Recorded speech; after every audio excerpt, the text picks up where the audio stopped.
here today, there are thousands of innocent individuals, indigenous people, women, children, LGBTQ, and peasants that are being attacked and criminalized on a daily basis by the Philippine government.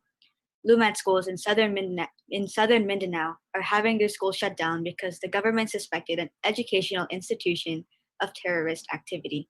Duterte's drug war has killed and wrongfully convicted hundreds of innocent citizens, planting drugs and planting evidence in order to paint these harmless individuals and families as corrupt and inhumane, all in the name of justice. Is it justice or is it seeking and maintaining oppressive power?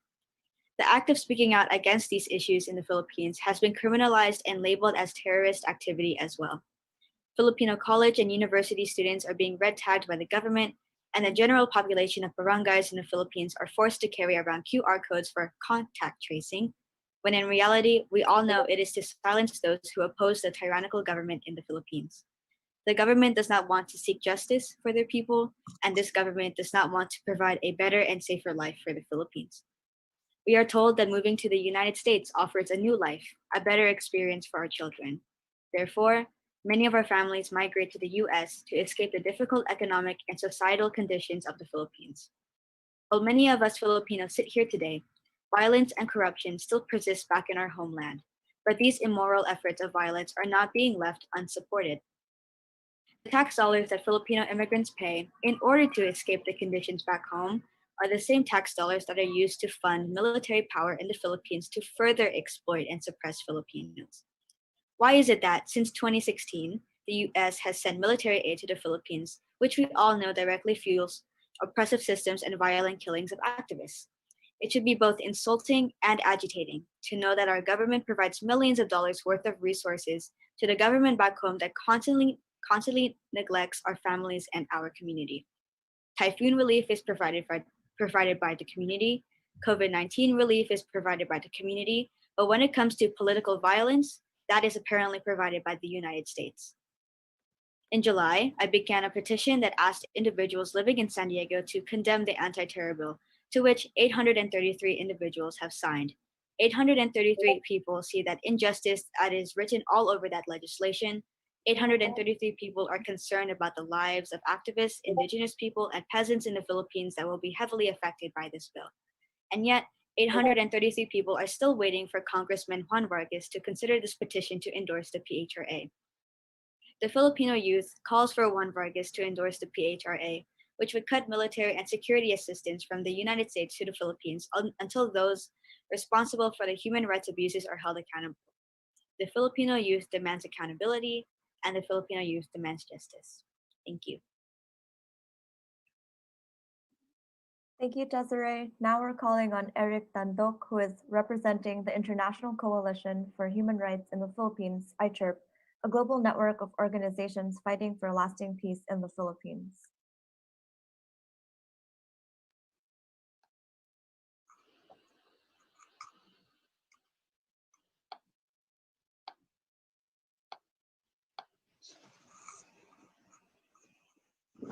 Good evening, everyone.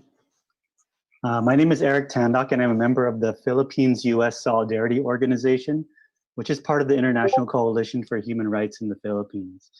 In 2018, my wife and I experienced firsthand the corruption, impunity, and fascist violence of the US-funded Philippine National Police. We were working as correspondents of the independent media network, Altermedia, covering the labor strike at the Nutra-Asia Condiments factory in Bulacan province, just an hour north of Manila. This strike broke out because workers decided to form a union, as many had been working there for up to 10 years with no pay increase, experiencing illegal deductions from their paychecks, and no workers' compensation when they were injured on the job. 2 weeks into the strike, the Philippine National Police violently attacked and dispersed the workers, with several suffering bloody head injuries at the hands of the officers. 23 workers and community supporters were arrested and detained for about a week. We documented this violent dispersal, and Altermedia immediately released the footage online. There was widespread public outcry and a call to boycott Nutra-Asia products. The violence of Nutra-Asia and the Philippine National Police was exposed and and strengthen the national and international support for the workers' strike. But a month and a half later, there was another violent dispersal. This time with the Philippine National Police working in collaboration with the company's hired security guards. While we were filming the security guards beating back the workers and destroying their picket line, the chief of police saw my wife filming him and arrested her. She was already being taken when I noticed her, so I moved in closer to film her arrest. Then a security guard tried to hit my camera with his shield, but I dodged it. The next thing I know, I was tackled from behind and was being beaten on the ground by 4 security guards with their batons and steel-toe boots. It later turned out that I had suffered a fractured rib and I had difficulty laying down for over a month. I was then dragged to a tent where several other workers, supporters, and journalists were being detained. They forcefully took all our belongings, cameras, bags, and wallets. But before they could do so, we made sure to secure the SD cards to protect the footage because we knew they were arresting us to cover up their violent acts. Eventually, 19 of us were put into a 20-foot by 10-foot detention cell at the local police station. After about an hour, that same chief of police approached our cell and said, "I thought we said no drugs or guns."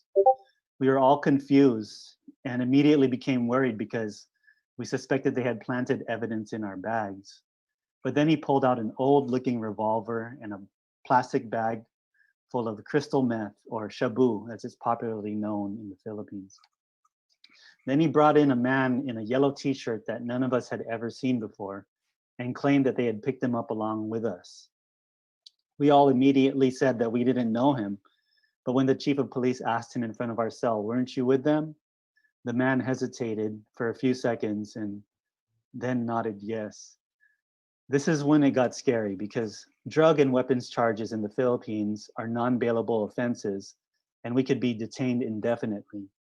About 30 minutes later, they put this man in our cell and the workers asked him, "Why did you say that you were with us? You know you weren't." He asked for our forgiveness and said the police were beating him up and that his body couldn't take it anymore. Later, they even released the staged video of the fake suspect holding flags of activist organizations with the drugs, the gun, and bullets laid out in front of him. Thankfully, when we were all presented to the prosecutor's office the next day, the man recanted his story and those charges weren't able to stick with our group. But still, the police still slapped us with additional fabricated charges equivalent to disturbing the peace and unlawful assembly. On our last day in detention, we interviewed some of the over 200 prisoners who were packed like sardines in the unit next to our cell. We spoke with them and learned that of the over 150 prisoners who were detained on drug charges, 90% of them were there as a result of planted evidence. Some of them had been there for a year and a half and had not yet seen a day in court. This 3-day experience turned into several months of dealing with court procedures and filing counter affidavits to dispute the false charges. Many of our belongings were never returned to us, and we lost over $2,000 in video equipment. After 6 months, the baseless case was dismissed for all 19 of us, thanks to the tireless work of pro bono attorneys with the National Union of People's Lawyers. But the horrifying situation in the Philippines has only become much worse since 2018. Several activists, peace advocates, and human rights workers we've met over the years have been arrested on trumped-up charges with planted evidence or extrajudicially killed by government assassins after being publicly vilified and falsely accused of being terrorists or enemies of the state. Even the media outlet we worked with, Altermedia, was recently terrorist tagged by the Duterte government in its all-out campaign to silence any dissent. This morning, we woke up to the outrageous news of coordinated raids by the Philippine National Police, where 6 trade union organizers and a journalist friend of ours, Lady Ann Salim, were arrested with planted guns and explosives. Salim is the editor of Manila Today which is an affiliate news outlet of the Ultramedia Network. The fact that this was planned and executed on International Human Rights Day is a blatant reminder from the Duterte regime that it absolutely detests human rights. And we, as US taxpayers, must hold the US government accountable for continuing to fund and enable these human rights atrocities in the Philippines with our tax dollars. Since Duterte took office in 2016, the US government has sent $550 million in aid to the Philippine military and police. Additionally, in April 2020, the US State Department approved a $2 billion military arms sale to the Philippines, which included a dozen attack helicopters, hundreds of Hellfire missiles, machine guns, and rocket launchers. In November, just last month, the US donated an additional $18 million in smart bombs and laser-guided precision weapon systems to the Philippine military. We, the International Coalition for Human Rights in the Philippines here in San Diego, urgently call upon Representative Juan Vargas, Representative Scott Peters, and incoming Representative Sarah Jacobs to co-sponsor the Philippine Human Rights Act, HR 8313. This bill aims to suspend United States security assistance to the Philippines until Philippine security forces cease committing human rights violations and the responsible state forces are held accountable. Since it was introduced in September of this year, it has garnered the support of 31 Congress representatives, but none of those from the San Diego County are yet among that list. We cannot stand by silently while a corrupt, bloodthirsty dictator like Rodrigo Duterte continues to unjustly arrest and kill fellow Filipinos in our motherland. We refuse to have blood on our hands while the US government openly or covertly backs a tyrant who publicly likened himself to Hitler in 2016 and said he'd be happy to slaughter 3 million Filipino drug addicts. We must put an end to the current dark period in Philippine history before more victims are killed or arrested by this psychopathic regime. The situation is dire, and we must ensure that we do everything in our power to stop it. Too many lives have been lost so far, and we must act immediately to end these atrocities. Thank you. Thank you, Eric. These stories remind us why we are calling for the Philippine Human Rights Act to be introduced, so that US security assistance to the Philippines will be suspended until all human rights violations by Philippine security and state agencies and those responsible will be held accountable. Finally, we have Tita Nicanora with the Malaya Movement, a movement for strengthening support for freedom and democracy in the Philippines. Hello, everyone. I am Nicanora Montenegro from the Malaya Movement based in San Diego, California. Malaya Movement is a proud initiating community sponsor of the Philippine Human Rights Act, now newly introduced into the US House of Representatives by House Representative Susan Wild. For the past 2 years, Filipinos, across the United States have been building a movement to stand against the re-emergence of martial law in the Philippines under President Rodrigo Duterte. As his administration became more and more repressive, the more the movement grew, with over 20 chapters across the US and the growing support of US legislators behind the Philippine Human Rights Act. We have a crucial opportunity right now, much like Filipinos had in the 70s and 80s under Marcos martial law, to apply more international pressure on the Duterte regime, cut the military assistance aid that is going to support the deaths of our fellow Filipinos, and hold those responsible for so much death and suffering accountable. Since 2016, Duterte's death toll continues to rise higher than the 30,000 Filipinos killed as a result of his initial killing spree known as his war on drugs, making execution in the streets by the Philippine National Police all too common for urban poor communities. In the rural countryside of the Philippines, the armed forces of the Philippines has terrorized indigenous people, peasant farmers, activists, and labor leaders. Recently, Duterte's government enacted a new anti-terrorism law, a vaguely worded policy that targets the critique of the government. We have seen too many human rights advocates killed in the past 4 years of his administration, and it seems to be picking up speed. Tama na! President Duterte's tyrannical rule disregards the freedom and lives of people in the Philippines. But even if we are here in the US, we must care about this because we are aiding and abetting the tyrant himself. Every year, the US government sends millions of our tax dollars to fund the police and military in the Philippines who are committing these grave atrocities against their people, our people. Now, we must come together to stop this reign of tyranny by passing the Philippine Human Rights Act. This bill is the result of years of organizing by the Filipino-American community as well as their allies who refuse to be complicit in the oppression of our people. Activists and organizers have worked tirelessly to get this bill introduced into Congress. And we hope that our representatives, including our district representative, Juan Vargas, support this legislation. Our community has worked hard to gain the support of our legislators, even as the Duterte government attacks us for speaking the truth. We will continue to organize until we stop this tyranny and achieve genuine democracy for our people.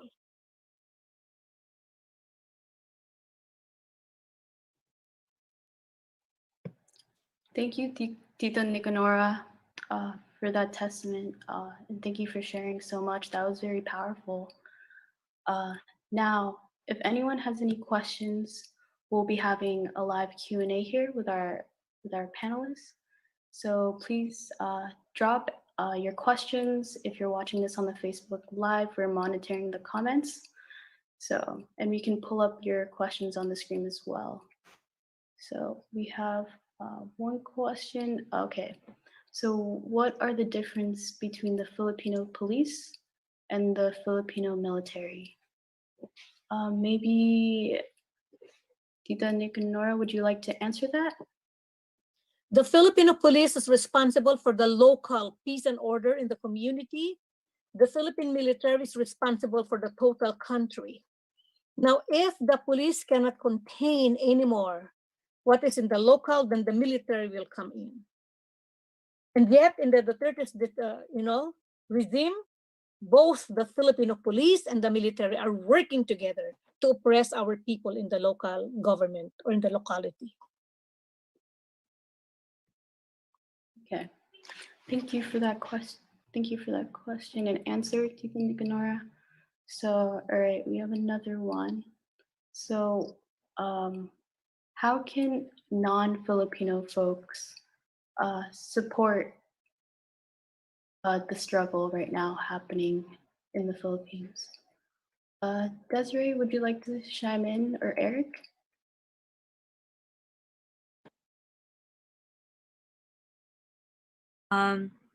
I believe that non-Filipinos could support the work by first educating themselves on what is going on in the Philippines. For example, going to the EDs that are hosted by our organizations around the United States. They really focus on Philippine society and revolution and the history behind radical theory. And I believe just familiarizing yourself with those with that pedagogy is a great start to start getting involved in the work, and also kind of really listening to the Filipino people when they really ask for your solidarity, mutual aid, and help, because non-Filipinos that are trying to help us out in the homeland really have to prioritize the Filipino perspective first. But that is what I have to say about that. Thank you, Desiree. Yeah, with a lot of history, it's important that we take the time to learn about other people's history that's not ours, to further strengthen our knowledge of the struggle in different places, different countries. And I think that's really important. And yeah, and I really admire how you're so young and you're doing all this work. And I'm really happy that you're my comrade as well. Eric, did you want to add on to that? To that question? Yes. Everyone here who is in the U.S. can do something about the situation in the Philippines, because we all have Congress representatives, and we can all call upon our representatives and urge them to support House Resolution 8313, or the Philippine Human Rights Act, and to have them sign on to it, because this is a major impact that we can have on the Philippines. We've already sent over 550 million US tax dollars to support the Philippine military and police. And by cutting that aid, it would send a big message to the Duterte regime that they can't continue with their atrocities, and that it will no longer be enabled by the US government and the American people. So it's actually our right and our responsibility to let our representatives know that we don't stand for these continuing human rights violations in the Philippines, and that we won't allow our tax dollars to be used in our name to kill more Filipinos at the hands of the Philippine military and police. So today, please look up who your Congress representative is, especially if you're here in San Diego. And please call Representative Juan Vargas if you are based in San Diego. He's very important in this bill because he sits on the House Foreign Affairs Committee, which is the committee where the bill was introduced. And he plays a key role in moving this bill forward. So thank you. Thank you for that answer, Eric. Yeah, you're really right. Money is a powerful tool that, yeah, unfortunately, that's a lot of governments only care about that. And yeah, a bunch of US dollars have been sent to the Philippines in order to fund these corrupt militaries and police and to further oppress our people. And we can see that how the US has funded other countries and have created instability, for example, in Central America. And yeah, and it's an atrocity what folks are subjected to with this violence. So we have another question here. Can I add a little to that too? Oh yes, of course, Tita Nicanora, please add. Yes, human rights is actually a universal thing, which means that all of us should really be concerned about human rights, not only in our area, but in other areas. We have a lot of organizations that are advocates for human rights, and they don't need to be Filipinos, because we have other nationalities who have organized for human rights thing. So I am involved in some organizations fighting for human rights in other countries, so I support that. And therefore, we can also get other non-Filipino advocates for human rights to join us. And we're actually doing that because we have to be strong, not only as a group, but also to collaborate and to coalesce with other organizations who may be non-Filipino, but they are human rights advocates. I could also make a brief comment here. A lot of folks are, opposed to the wars in Iraq and Afghanistan, the constant meddling of the U.S.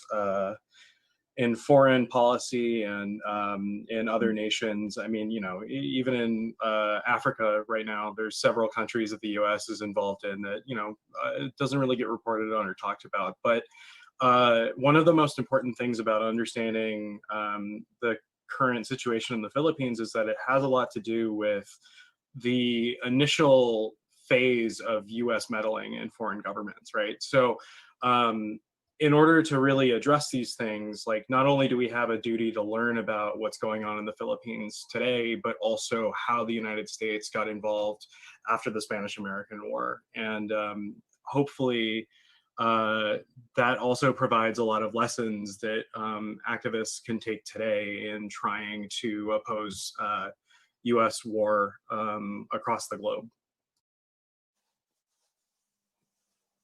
Thank you so much, Cameron, for that answer. Yeah. So we have a few more questions. And I really want this to be a discussion with everyone. So feel free to drop a comment in the Facebook page where you're watching this live. So so we have a question. Has the Duterte administration actually affected American citizens? Who would like to answer that? Yes, I can speak on that. Recently, there was the attempted assassination of a U.S. citizen in northern Luzon. His name is Brandon Lee, a Chinese American from the San Francisco Bay Area, who had been living in the Philippines for around 10 years, helping to organize in indigenous communities and fighting for the defense of ancestral land. And because of his organizing work there in the Cordillera region, the military had sent assassins to assassinate him after he had picked up his daughter from school. And so when he arrived at home, he was approached by a gunman and shot several times. Thankfully, he was able to survive, and eventually we were able to organize an airlift for him to be transported back to San Francisco. Because his life still continued to be in danger while he was in the hospital. There are many reports of people surveilling the hospital and trying to get inside. So he's continuing to fight for justice here, and so is the International Coalition for Human Rights in the Philippines, raising his case to the U.S. Congress to take action, and also it's another reason why we need to pass the Philippine Human Rights Act. Thank you, Eric, for that answer. And yeah, Brandon Lee, he was shot in the front in front of his home. Yeah, and he's doing the work with the people, and to be shot in front of your home like that, that just shows you how actively the Duterte regime wants to silence activists. And does anyone else in the panel would like to add to that?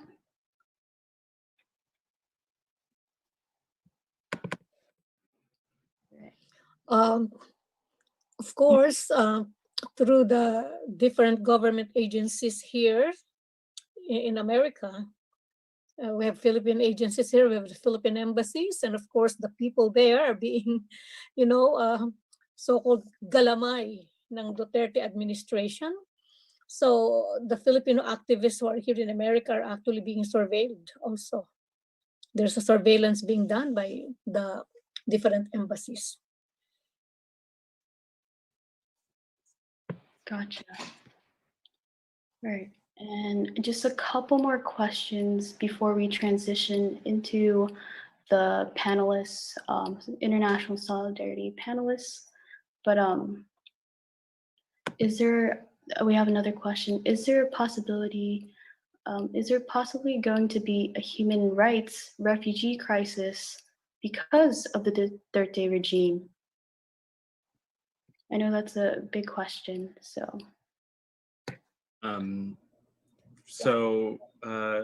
Last year, the Duterte regime was taking military actions against Islamic fighters in Mindanao, and the policy that the regime went ahead and followed was it can be summed up in Duterte's words, which was to bomb the hills flat. And over 450,000 people have been displaced from their homes due to that bombing campaign. So it's not a question of going to be, it's already a thing that's happening right now.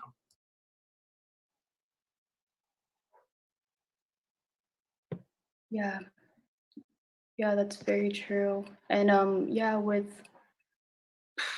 global warming and forced displacement, because of that, we see like countries like the Philippines and folks like in Central America are being hit with these very powerful typhoons that have strengthened because of continuous global warming that has created more environmental refugees. So I have another question for y'all. In this case, one moment. So, how has the typhoon or these natural disasters changed how the Duterte administration works?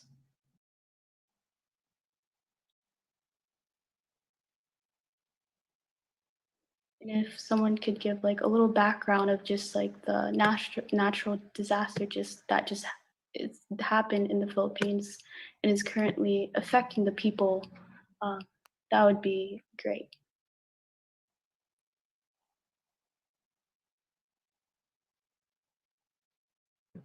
Eric?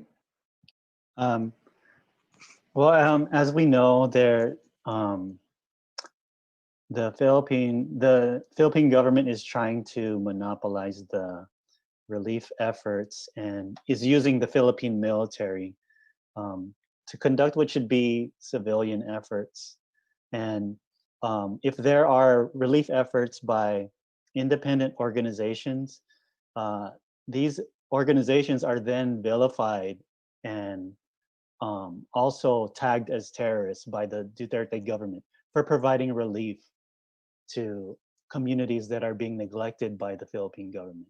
So not only with these recent typhoons, but also with the COVID-19 pandemic, instead of focusing its resources towards actually providing mass testing and relief for the people, the Duterte administration took it as an opportunity to further enhance its surveillance of the population and its repression of the population, essentially implementing a martial law throughout the whole Philippines, where you can see checkpoints everywhere, and under the guise of contact tracing, they're actually monitoring the movements of the population. And so it's a very difficult time now in the Philippines. But then there are still people who are courageously resisting and taking to the streets, just like we saw today in Manila for International Human Rights Day. Gotcha. Thank you for that. Thank you for that answer. And as we're closing off this this panel, how can we gain support for more conservative representatives and family and friends in regards to the PHRA?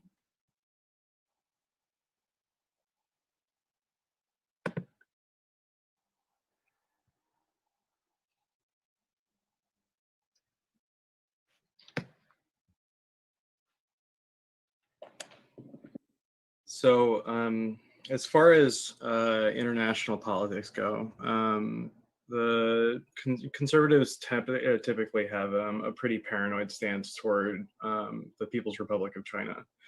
And while I do think it's very important to combat the misinformation and fear-mongering that's generated toward that country, it is also true that the Duterte regime enables Chinese mining companies or other companies that focus on extractive industry to bolster their own economy. And then also they've been, giving weapons and arms over to the Duterte regime. And so one of the things that Duterte has been able to do is kind of position himself between the United States and China to try and reap benefits from both. And so the things that the People's Republic of China has done in those instances are also things that the United States is very guilty of. And so hopefully maybe a conversation about the PRC can pivot into how the United States does very much the same thing in those instances to a much greater degree. Thank you, Cameron. And that will conclude our last question as we transition onto the panelists part of the event. So thank you all for answering the questions. This concludes the press conference, and we are going to transition now to our discussion panel, where we'll have the brave testimonies of detainees inside and out of Otay Mesa Detention Center, and a dedicated human rights lawyer from the Philippines. For those in the Zoom room who would like to stay on the discussion panel, please go to the Facebook event. We will drop the link in the chat. In the meantime, while learning about the human rights violations under the US Duterte regime is very disheartening, we also celebrate the beautiful culture of resistance of our people. So I'd like to welcome Cara and Chad from Anak Bayan San Diego for a quick cultural performance.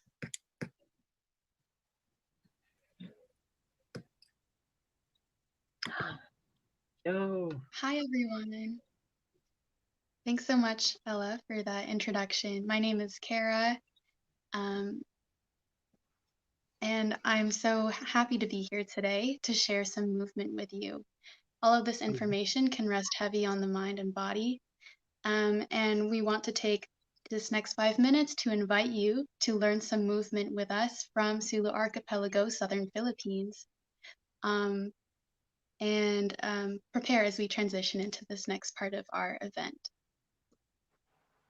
So we are sharing 4 movements from the Amulbangsa instructional method, which is based on Pangalay, a dance form originating in Tausug communities of Sulu. It's also practiced in parts of Malaysia and Indonesia. Pangalay started out as a social dance form, but in Manila and parts of the United States, it has become codified so that folks like us in the diaspora can participate and learn more about this dance form. So we will guide you through 4 different movements, and we'll perform the sequence together twice. Take it away, Chad. Cool. Thank you, Cara. Hello, everybody. My name is Chad Adapon. I'm in Anak Bayan, San Diego. And before we begin, we'd like to stress that this is a participatory dance.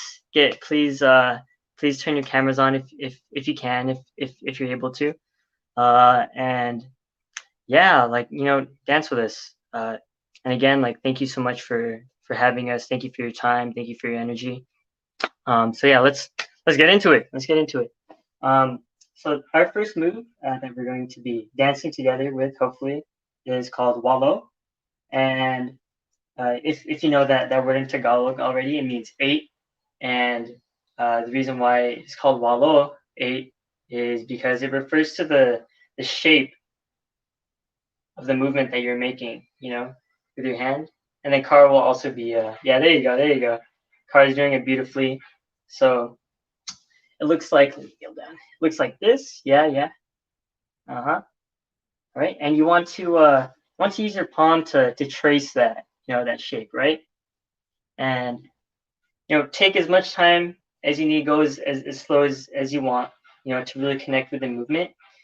And make sure, I'm not even doing this right now, make sure to breathe, as you go through the movement. Inhale,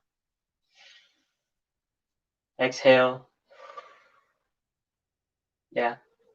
And imagine, with your breath, there's this energy that comes from your shoulder to your elbow, to your wrist, palm, all the way down to your fingertips. Yes.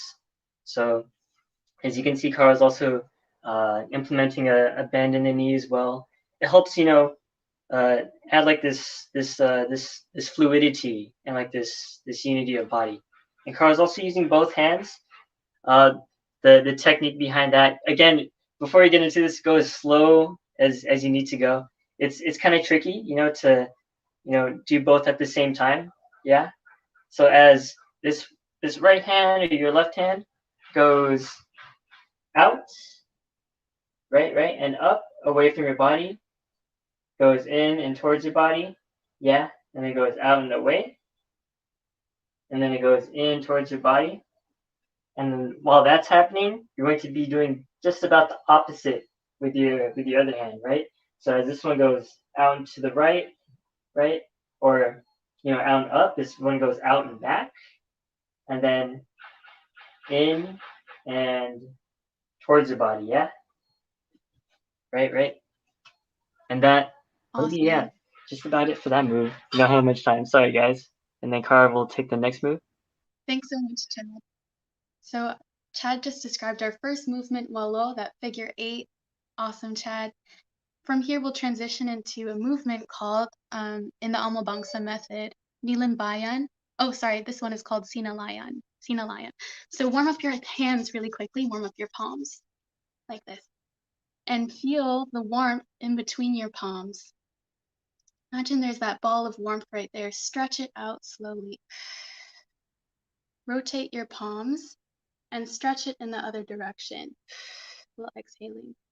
This gesture in the Amobangsa method is called Sinalayan.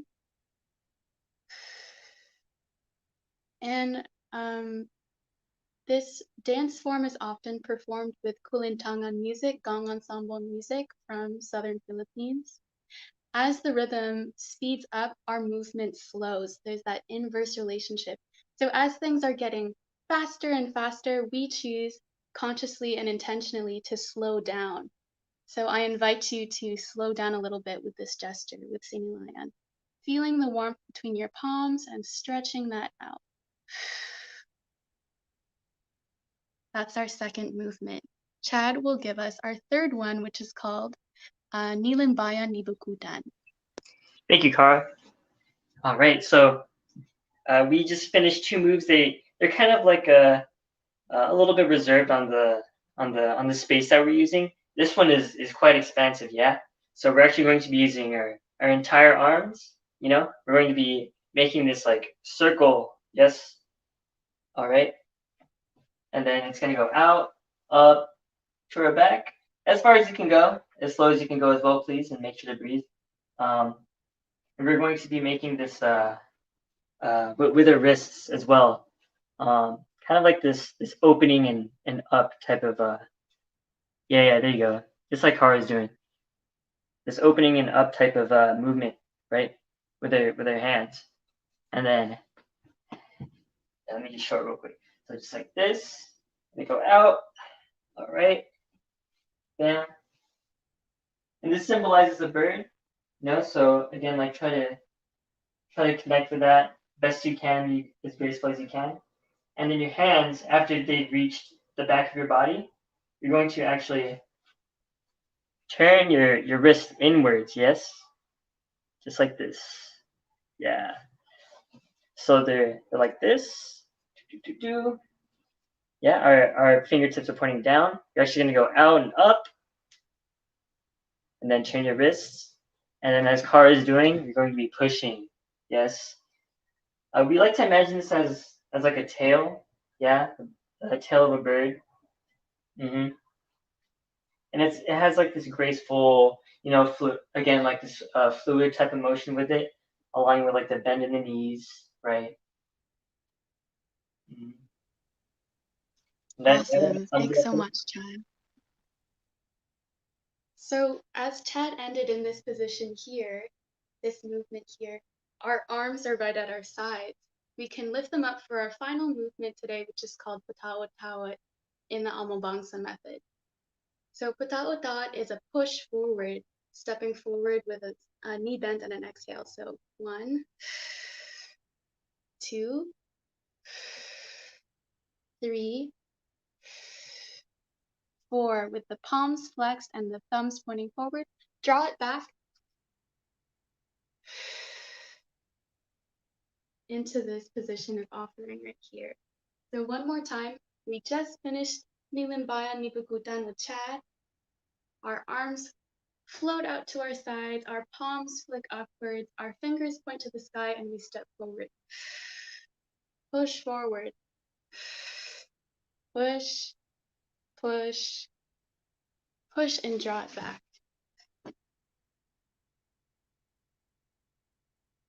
That's our final movement. So we get to perform a short sequence together using these movements we've learned. We'll play some music and perform the sequence together.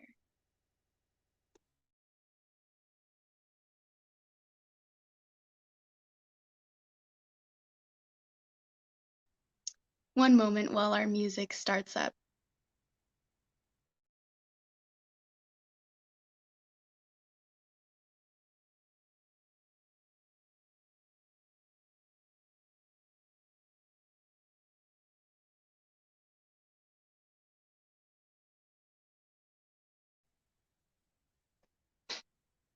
Okay, so I think, there we go, great.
Thanks so much for trying this with us, everyone. That music you just heard was Kulintangan music from Faisal Monal, a culture bearer from Southern Philippines. We'll drop more info about this dance and about the music, but we encourage you to check out Faisal Monal's music. And if you're interested in learning more about dance and you're in the SoCal area, there are two awesome groups called Samahan and Malaya Performing Arts. Thank you so much for joining us, and thank you, Chad, for teaching and demoing with us today. Take care of your body. Thank you, everybody. Thank you, Don. Yeah, go ahead, go ahead. Wow, that was beautiful, Chad and Kara. Thank you for that wonderful performance. And Teresa, would you like to add anything? Yeah, thank you so much, Kara and Chad, for sharing all that with us. Yeah, welcome everyone. Magandang gabi po sa inyong lahat. Thank you all for being here. We're here to commemorate International Human Rights Day and to condemn U.S. state-sponsored human rights violations locally in San Diego and in the Philippines. Welcome to the second part of the event, a panel on international solidarity. So, as you all have heard from the press con part of the event, President Duterte has heightened his attacks on progressive activists and groups as the Filipino people suffer under worsening economic conditions, poor health infrastructure, and the ongoing pandemic. The arrests and raids that happened in the Philippines today, the arrests of trade union organizers and journalists that happened on International Human Rights Day, only show that his regime has continued to mock human rights defenders. But as state repression escalates, so do the people. Now we'll take a moment to introduce our panelists. And if y'all can come in and introduce yourselves, that'd be awesome. Why don't we start with Vanessa from AFSC? All right. Hi, everybody. My name is Vanessa Cesena. I'm with American Friends Service Committee's U.S.-Mexico Border Program. Thank you. Thank you. And how about Oscar? Oscar, would you like to do a quick introduction?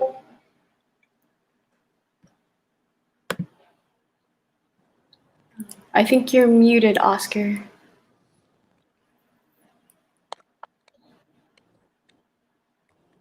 Oh, we'll get back to Oscar in a moment, but let's see. Ate Kati, like to do a quick intro?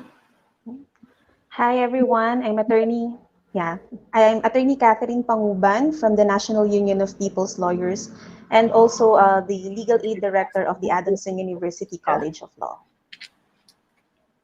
Thank you. And Shanika. Hi, my name is Shanika and I'm chair of Unacbind San Diego. Thank you.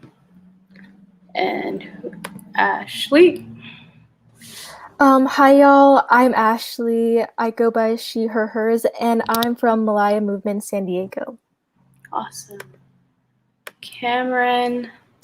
Hi, everyone. My name's Cameron. I am on the educational committee for PUSO, and I'm located down here in San Diego. Cool. And right next to me is Ruth. Hi, everyone. My name is Ruth. I'm with Detention Resistance. I'm part of the phone team committee, and yeah, it's really cool to be here. And Oscar, maybe if you don't have your camera on, you can introduce yourself a little bit. Yeah, we can hear you. Everybody. Hi, everybody. My name is Oscar Nevarez. Nice to meet you guys. I'm actually just getting off work, and I'm out here, so I don't really have a good connection. I'm sorry about that, guys, but it's nice to meet you guys. Man, thank you for having me. Awesome. We're thankful to have you, Oscar. Awesome. Teresa? We're incredibly lucky to have such a fantastic group of speakers here in San Diego and from the Philippines, showcasing how the struggle for just and genuine liberation is a deeply and inextricably international one. If you have any questions for any of our panelists, write them down in the comments section of the live stream and we'll take note of them. So first, to give us a brief overview of the human rights situation in the Philippines, we have Ashley Pineda from Malaya Movement San Diego. Malaya is the Tagalog word for freedom, and the Malaya Movement is a movement that seeks to strengthen US-based support for genuine freedom in the Philippines. Go ahead, Ashley. And why it's important, I'm going to be talking about the human rights situation in the Philippines. My colleagues for the press conference have given their testimonies, but I'm going to be giving, again, a brief overview, which sets up some context of the PHRA. So where does this start? Honestly, this kind of starts under the Duterte administration. I think the Philippine economy has always been in a bad place, depending on who you ask, but it's especially suffered once Duterte came into power as president in 2016. One of the things that Duterte promised while he was campaigning as president is to end contractual labor. And for those of you who don't know, a lot of the workers in the Philippines are contracted. So they're contracted for about 6 months, they don't get any benefits, and they are paid less. And Duterte promised to end this, but when he became president, he never fulfilled that promise. Another thing that has also suffered is democracy. I think it's safe to say that the Duterte administration is the most comparable to that of Ferdinand Marcos. One thing that he has done is threatening press freedom, i.e., one of the biggest examples of that is the ABS-CBN shutdown, which is one of the biggest TV and media networks in the Philippines. Interestingly enough, the last time that ABS-CBN was shut down was under the Marcos regime.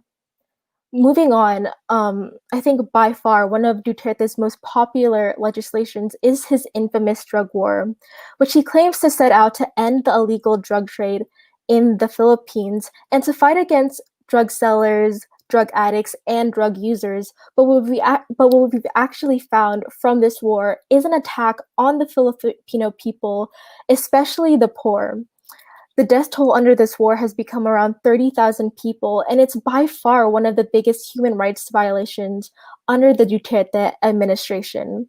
Again, this is just a general overview, so if you want to learn more, I highly encourage you to reach out to one of the many orgs that have organized this event. So what's happening currently? Honestly, what we've seen is a repression of the Filipino people. This past July, Duterte passed anti-terror law, which is a legislation that aims to fight against terrorism in the Philippines. But when this law was being passed in Philippine Congress, it caused a big uproar among Filipinos. The biggest reason being is because of its vague definition of terrorism. Basically, anyone could be labeled as a terrorist, and we've really seen that come to head these past few months. A lot of the people that they've claimed as terrorists are not actually terrorists themselves, but opponents of the Duterte administration, which are human rights activists. A lot of activists have been terrorist tagged, and one of them being is Randall Ichanes, who is a peasant organizer and peace advocate, but who was sadly stabbed to death inside his home. Another person that has been tagged is Zara Alvarez, who is a human rights worker in Negros Island, which is a prominent place that other activists have been terrorist tagged and killed. Another person terrorist tagged is Joy Porquia, who has been a longtime activist and was doing COVID relief during the pandemic, but again was sadly terrorist tagged and killed. Following the terrorist tagging of activists, we've also seen arrest. One of the most prominent ones being recently is that of Reina Menacino, who was arrested when she was pregnant. And later on, when she gave birth, she was separated from her baby who passed away, and they did not allow her to see her. Reina's attorney is actually with us here today, so I highly encourage you guys to give her testimony a listen. Another person that has been arrested is the daughter of Randall Ichanes, Amanda Ichanes, who is arrested with her 1-month-old baby on the charges of illegal firearms possession. This is a common claim that is charged against human rights activists, and usually these are trumped up charges. I think one of the biggest reasons that anti-terror law is so bad is the fact that Duterte pushed this during COVID-19, during a pandemic when so many Filipinos are suffering. And instead of fighting and allocating funds to the health sector or even establishing a nationwide testing system, one way that Duterte has combated COVID-19 is through a militaristic response rather than scientific. One example of that is the fact that military do door-to-door check-ins. Meanwhile, nurses in the hospitals are using garbage bags as PPE. Another thing that has been happening recently is the typhoons, Typhoon Rolly and Typhoon Ulysses. So the Philippines has been facing consecutive typhoons. What we've seen from Duterte and the government is a delayed response and lack of typhoon relief for victims. What we've also found is a lack of funding and government preparedness to combat the oncoming typhoons this typhoon season. So, what is the United States' role in the Philippines' current conditions? What we've seen is US tax dollars being sent to the Philippines and this money being used to attack human rights.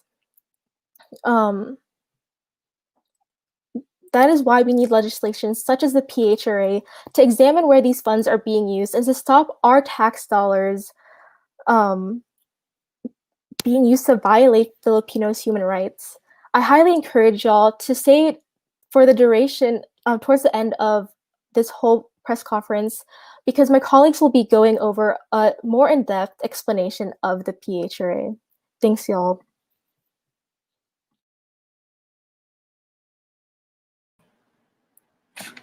Wow. Thank you so much, Ashley and Malaya Movement San Diego. So in the Philippines, Duterte's reactionary government continues to terrorize activists and human rights defenders. Over 600 political prisoners wait in jails in unsanitary and dangerous conditions during a pandemic. And as Ashley mentioned, the political prisoner right now, Reina May Nasino, whose baby unfortunately passed away after being separated from her. We have with us one of her lawyers, attorney Kathy Paguban of the National Union of People's Lawyers, Women and Children Committee, and also the Legal Aid Office Director of Adamson University College of Law to talk about Reina Nasino's case, as well as the repression that even lawyers are experiencing. Attorney. Good evening to all our colleagues and friends in the US. I am attorney Kathy Panguban from the National Union of People's Lawyers, and I am honored to join you today in commemorating the International Human Rights Day. Sadly, despite having December 10 designated for human rights promotion, the rest of the 364 days of the year witnessed human rights violations committed with impunity. Human rights defenders, activists, and critics of the government's anti-people policies are red-tagged, threatened, harassed, arrested on trumped-up charges, and worse, killed treacherously. Human rights defender and former political prisoner Sara Alvarez from Negros Island and Bayan Muna coordinator in Iloilo, Jory Porquia, were extrajudicially killed this year. And prior to their cold-blooded murders, they were red-tagged and vilified. Members of progressive organizations are maliciously tagged as legal fronts of the Communist Party of the Philippines and the New People's Army, without providing competent and admissible evidence to support such allegations by the National Task Force to End Local Communist Armed Conflict, or the NTF-ELCA. Some are now dragged to the courts to answer for trumped-up charges of non-bailable crimes of murder, kidnapping, and yes, the all-time favorite of these men in uniform and decorated chests, the illegal possession of firearms and explosives. Even us lawyers are not spared from these attacks. My colleagues in NUPL have been red-tagged, threatened, and harassed. Some of us were lucky enough to survive attempts in our lives, but sadly, one of us was treacherously killed, the late Attorney Ben Ramos, who was our Secretary General in Negros. I myself have been red-tagged for simply discussing what the draconian anti-terror law of 2020 provides and how its provisions trample upon basic human rights in a webinar organized by youth leaders in Baguio City recently. Likewise, I have once faced trumped-up charges of kidnapping after assisting the mother of the child survivor of Sagay massacre in Negros in regaining custody over her minor son, whom the police abused by compelling him to make false statements in regard the identity of the perpetrators of the massacre to support their narrative that the NPAs are behind these ruthless murders. And just yesterday, on the International Human Rights Day in the Philippines, the Philippine National Police illegally arrested 6 trade union organizers, and the editor of Alternative Media, Manila Today, Lady Ann Salem, after raiding the respective residences in the dead of the night and allegedly recovered firearms and explosives from their possession. Previous to these simultaneous raids and arrests yesterday, Manila Today was among those alternative media groups who were red tagged during the Senate hearing last December 1. This prevailing practice by law enforcement officers of planting firearms and explosives against human rights defenders and activists has led to the death of an innocent 3-month-old baby, River Emanuel, the daughter of political prisoner Reyna May Nasino.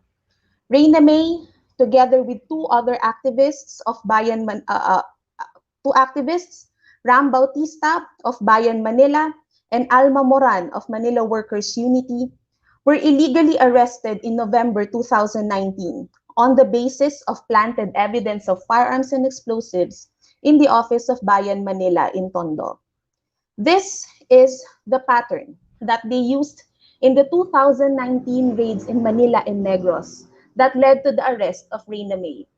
The police, armed with search warrants issued by the executive judge of Quezon City, Judge Burgos Villabert, barges into the residence or offices of activists and human rights defenders during the dead of the night and orders them to lie down or escorts them out of their residences or offices, while the other members of the raiding team place the firearms and explosives among their personal belongings. This ploy finds semblance with the simultaneous raids and arrests that happened yesterday. At the time of her arrest, Reyna May was pregnant. She gave birth while unjustly imprisoned to an underweight infant who would later be forcefully separated from her mother and be denied of her mother's breast milk, which could have prevented her untimely demise, as health experts would put it. During the past months of 2020, I have witnessed how the government consciously turns a blind eye to the plight of women political prisoners, particularly of the pregnant and nursing mothers, and discriminates against children of political prisoners. I have seen how baby River was unjustly deprived of her mother's care, who should not have been imprisoned in the first place. And worse, the authorities legally justified this cruelty and heartlessness for a 3-month-old baby. As if finding no satisfaction with the untimely and unjustly death of an infant, Reyna May and her family were not spared from the cruelty and callousness from the police and authorities, even when they were mourning. And just a few weeks after laying to rest baby River Emanuel, the state unleashed its cruel hands against another baby, this time baby Randall Emanuel, the month-old baby of Amanda Lacaba Echanis, a peasant women rights defender and daughter of slain peasant activist Randall Echanis. Amanda, like Reyna May, is facing trumped-up charges of illegal possession of firearms and explosives. She and her baby are now detained in Camp Aduro in Cagayan Valley. Clearly, these shameless and ruthless state-sponsored attacks on human rights defenders, people's lawyers, activists, and critics violate civil, political, economic rights and freedoms, the basic right to life, liberty, and security, among others. Worse, state agents and authorities conveniently weaponize the laws to perpetrate these rights violations and afford impunity to those with bloodied hands. And the message is loud and clear. The government is hell-bent at silencing critics because it is intolerant of legitimate dissent. It does not care if the people would die of hunger so long as it satisfies the pockets of the few and powerful. Thus, when people start asserting their basic rights and demand for government's recognition, the authorities would wield its iron fists to silence them and stifle dissent.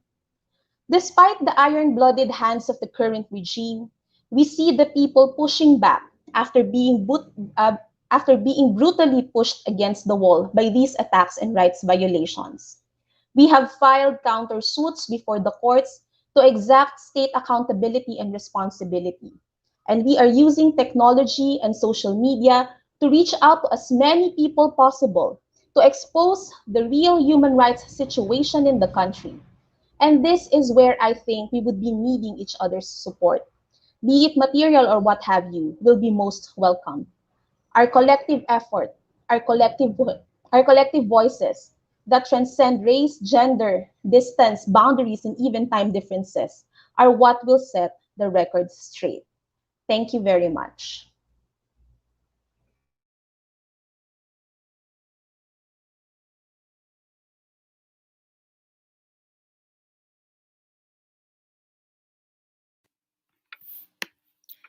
Maraming salamat po, Attorney Cathy.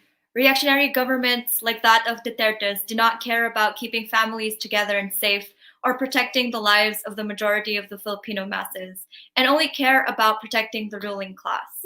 But what can we do here in San Diego? While we are many miles or kilometers away from the Philippines, one of the ways we in the United States can do is push for the Philippine Human Rights Act.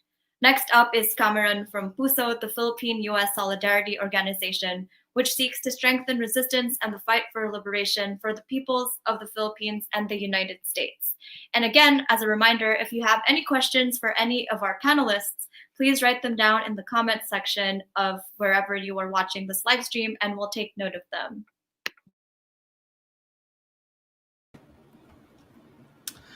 Hi, everyone.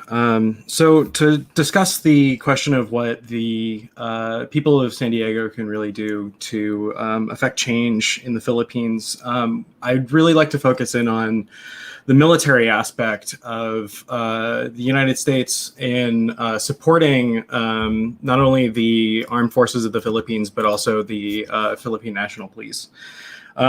So, you know, for the last 100 years or so, the United States has been the primary supplier of arms to the Philippines. And so in 2018, there was a total of $193.5 million that was supplied in military aid. And this year in March, Trump decided, or not Trump, decided, pardon me, but the administration of Donald Trump was working toward a $1.5 billion arms supply to the Philippine government. And this is coming on the heels of Oplan Kapanatagan, which saw 450,000 people displaced as a bombing campaign against Islamic militants was pursued. The $1.5 billion arms supplying would see helicopters, bombs, and missiles, given over to the armed forces of the Philippines, and it's really an escalation of what Duterte said in reference to the bombing campaign, which was to bomb the hills flat. The United States has a responsibility to the people that have been displaced and murdered through this, operation of terror, essentially. But to build on that, even this month, it was November, $18 million in Paveway smart bombs was supplied to the armed forces of the Philippines. This is, there's so much tax dollar, or so many of the U.S. Tax dollars are going toward this this project, and it really highlights the continuing role that the United States plays in repression of the people of the Philippines. And it highlights the fact that the government of the United States is at the very least complicit, and at the very most is guilty, of these killings, these phony arrests, and the displacement of national minorities in Mindanao. And so we need to highlight the importance of the Philippine Human Rights Act as a measure to curtail the United States' supply of weapons and arms to the repressive forces in the Philippines. What essentially the Philippine Human Rights Act would be doing is forcing a review of all funds and military aid that is sent to the Philippines. And it would demand an investigation into human rights abuses that are currently being carried out in order to,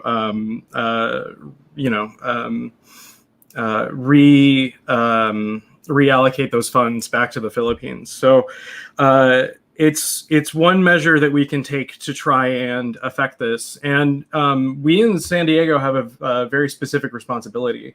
This is not only the city where Juan Vargas is a representative for, which is important because of his position on the Foreign Affairs Committee, but also San Diego itself is the launch pad of many military operations. And those include training operations in the Philippines where there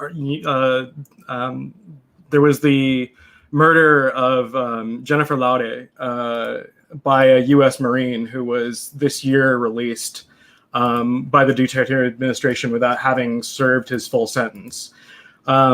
Again, these are all just to highlight the role that the United States plays in repression and terror in the Philippines. And we in San Diego have a very specific responsibility to oppose this and further the efforts of the Philippine Human Rights Act.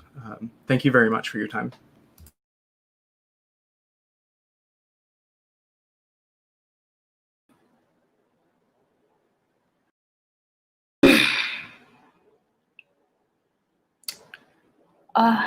Thank you, Cameron, Attorney Kathy, and Ashley for sharing the human rights violations happening in the Philippines.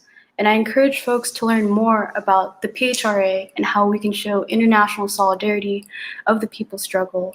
And now, as we transition onto the local conditions here in San Diego, I'd like to welcome Oscar, a collective member of Detention Resistance and a comrade of mine who was recently released from Otay Mesa Detention Center. They will be sharing a poem that they've written about solidarity. So Oscar, come on in.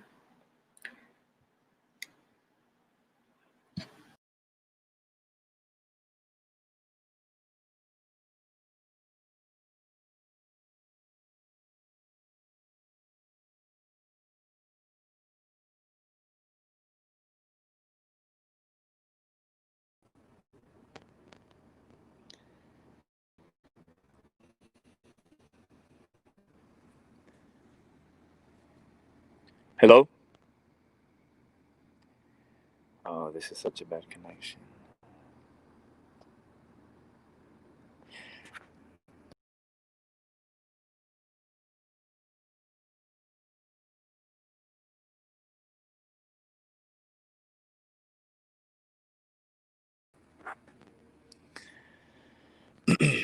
Hello, good evening, everybody.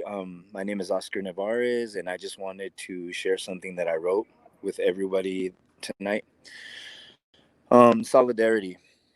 Solidarity is where we all stand up for the same cause. We all come together, no matter what our backgrounds are, no matter where we come from, no matter what social class we are from.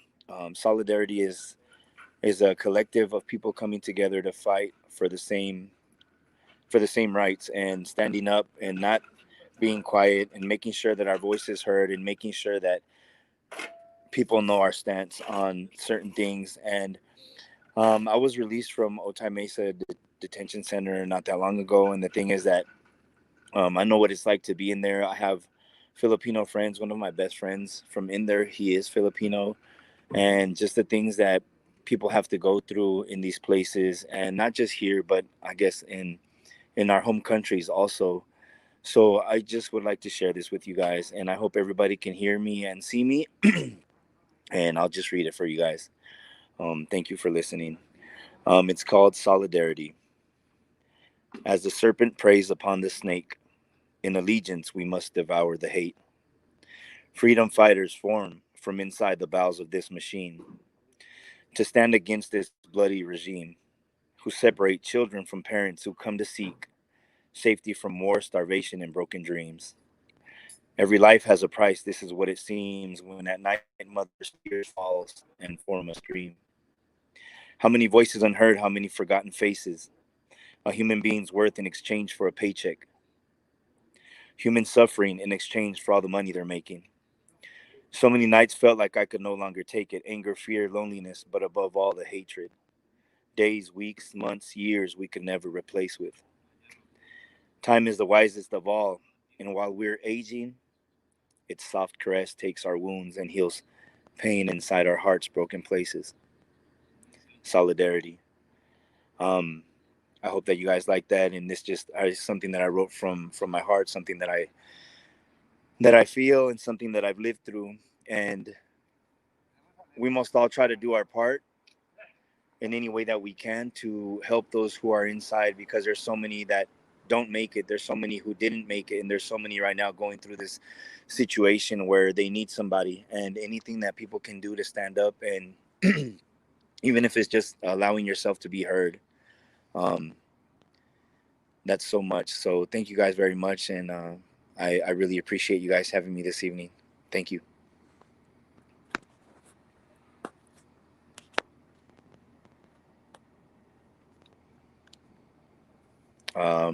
Ella?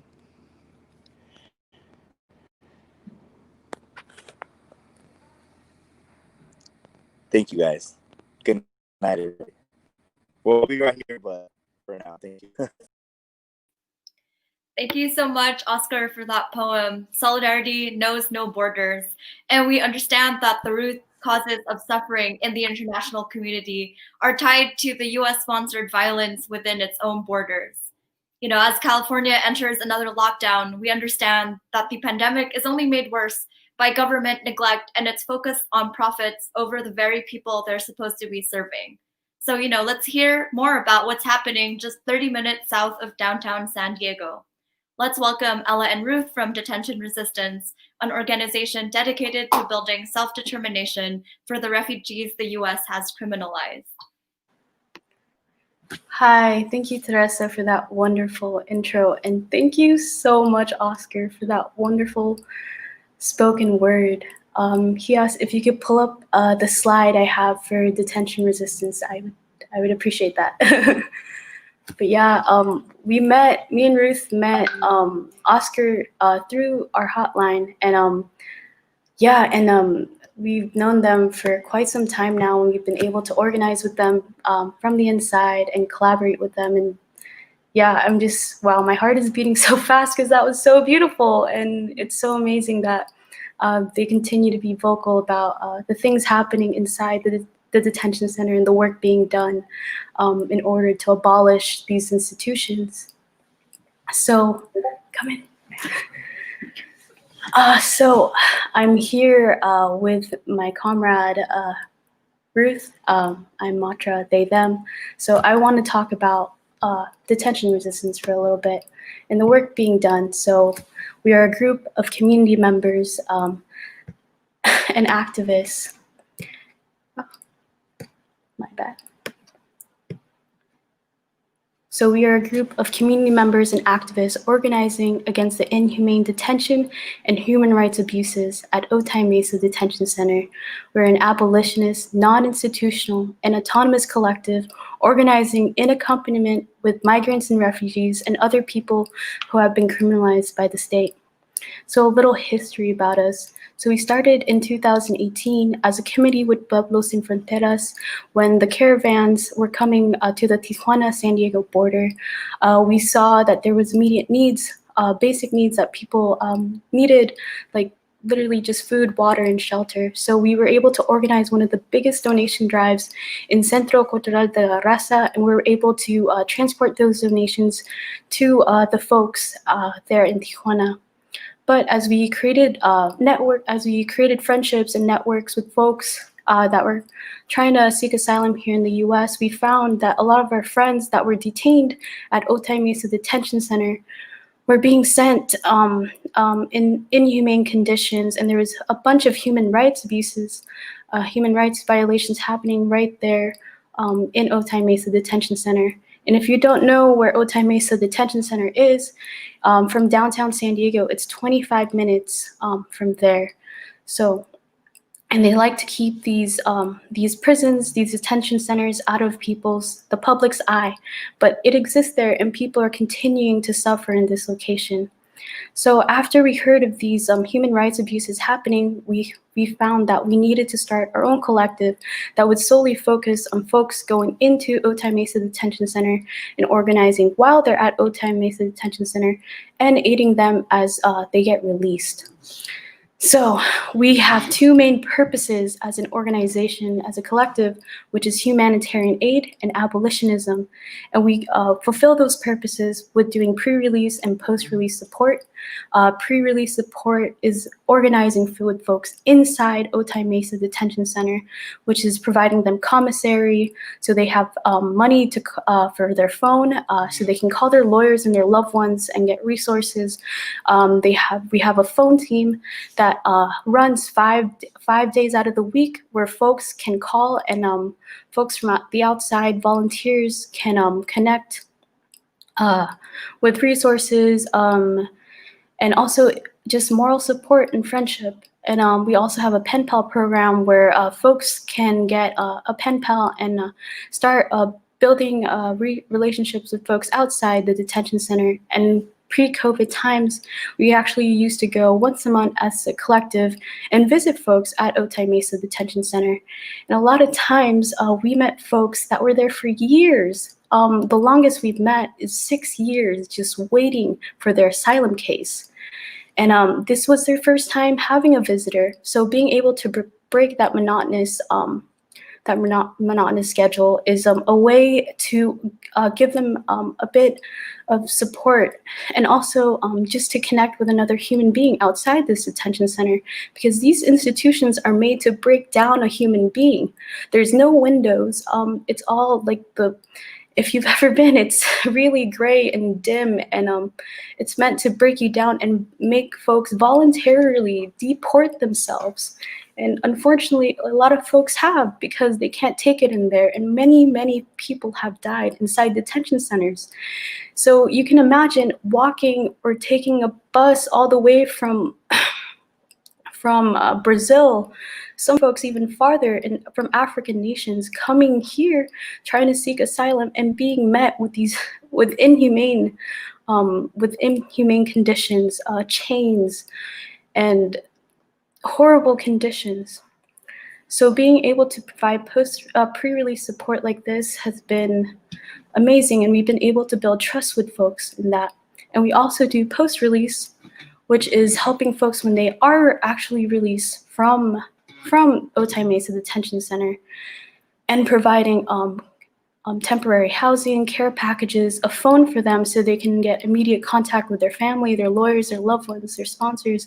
We also help them with translating, and if they need to go to their next destination or their family, which is usually in another state, we do airport escorts to help make sure that they feel that they are housed, that they are fed, and they feel safe. And most times this is their first time interacting with anyone outside a detention center. So it's important that we meet them with love and kindness and compassion. And I wanted to have my friend Ruth here talk a little bit more about the hotline team, because that has been an amazing tool that we've been using in order to organize with folks inside Otay Mesa Detention Center. And they'll talk a little bit more about the hunger strikes and the medical negligence happening and the organizing that's happening around there. Right. Yeah. Hi everyone, my name is Ruth, and yeah, I'm part of the hotline team with detention resistance. Yeah, just as Ella mentioned, like this has been because of now the pandemic, we are not able to do visitations as we used to. So it's taken a big toll and on connecting and building those long-lasting relationships with our compas. So the hotline has been our direct contact with folks inside to help, continue organizing, document human rights abuses that are happening every single day inside. Also providing that moral support that is very much needed to, more than anything, let folks know that they are not alone inside of these places that are, as Ella mentioned as well, built to break people down.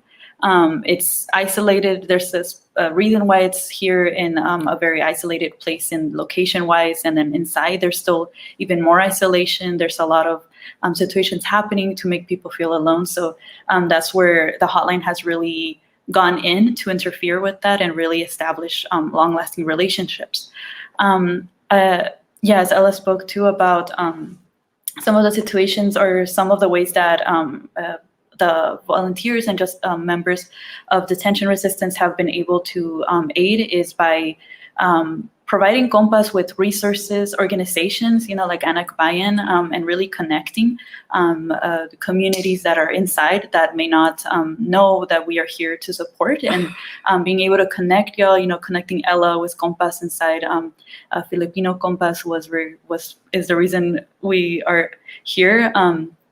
And just like even connecting, like I've received first-time callers who have not been able to call even or get in touch with families. So we have had countless times where we connect folks via Facebook, via directly contacting family to get them connected with their family members. I cannot imagine going through that whole process of being detained by ICE or starting your asylum case and then just not speaking to your family. Your family doesn't know where you are, and so many times we have come in and gotten them connected again. So that has been really that really has helped show the moral support we give.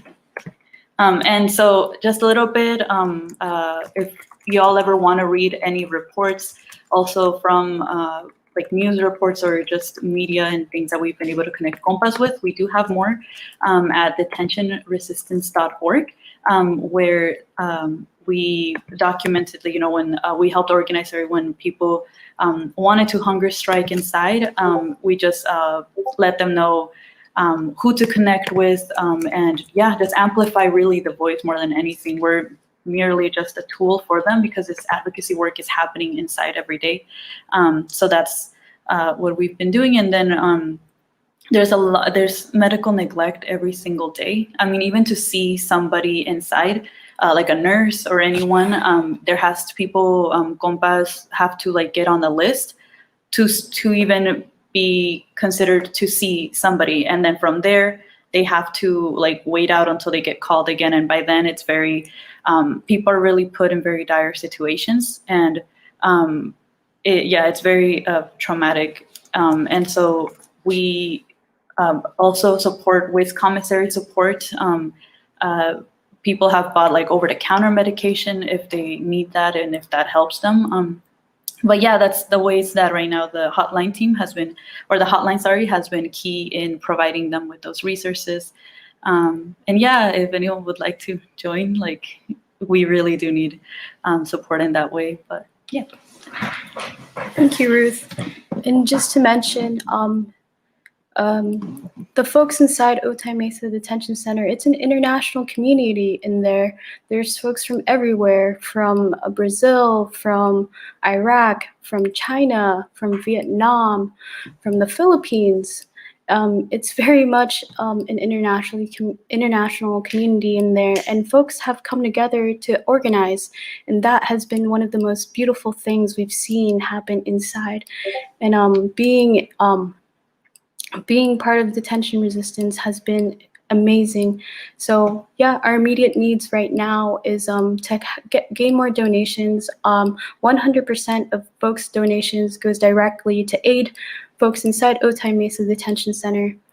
That will help with pre-release and post-release support. And we also need translators that can speak in Arabic, French, Hindi, Urdu, Russian, or even Greek, because like I said, it is very much an international community in there. So if you can support in any way, please follow us on Instagram at Detention Resistance, or donate at detentionresistance.org/donate. Thank you so much.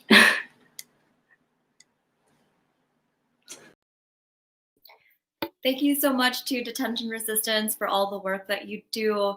Up next is Vanessa with the American Friend Service Committee, who will be talking about the failures of the U.S. Immigration and Customs Enforcement, ICE, and how the suffering of those detained is further heightened during a pandemic, as well as talking about the Asian diaspora inside the detention centers. So thank you. Welcome, Vanessa.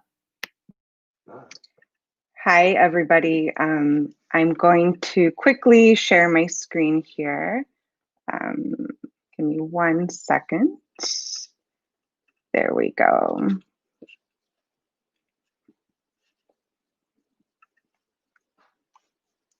One second.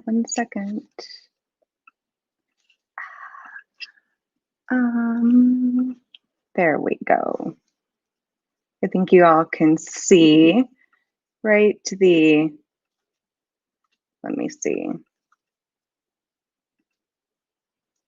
All right, great. So thank you again to the organizers of this event for inviting AFSC to discuss the diversity of the migrant worker population in the US and how our sisters and brothers from the Asian diaspora are impacted by immigration enforcement.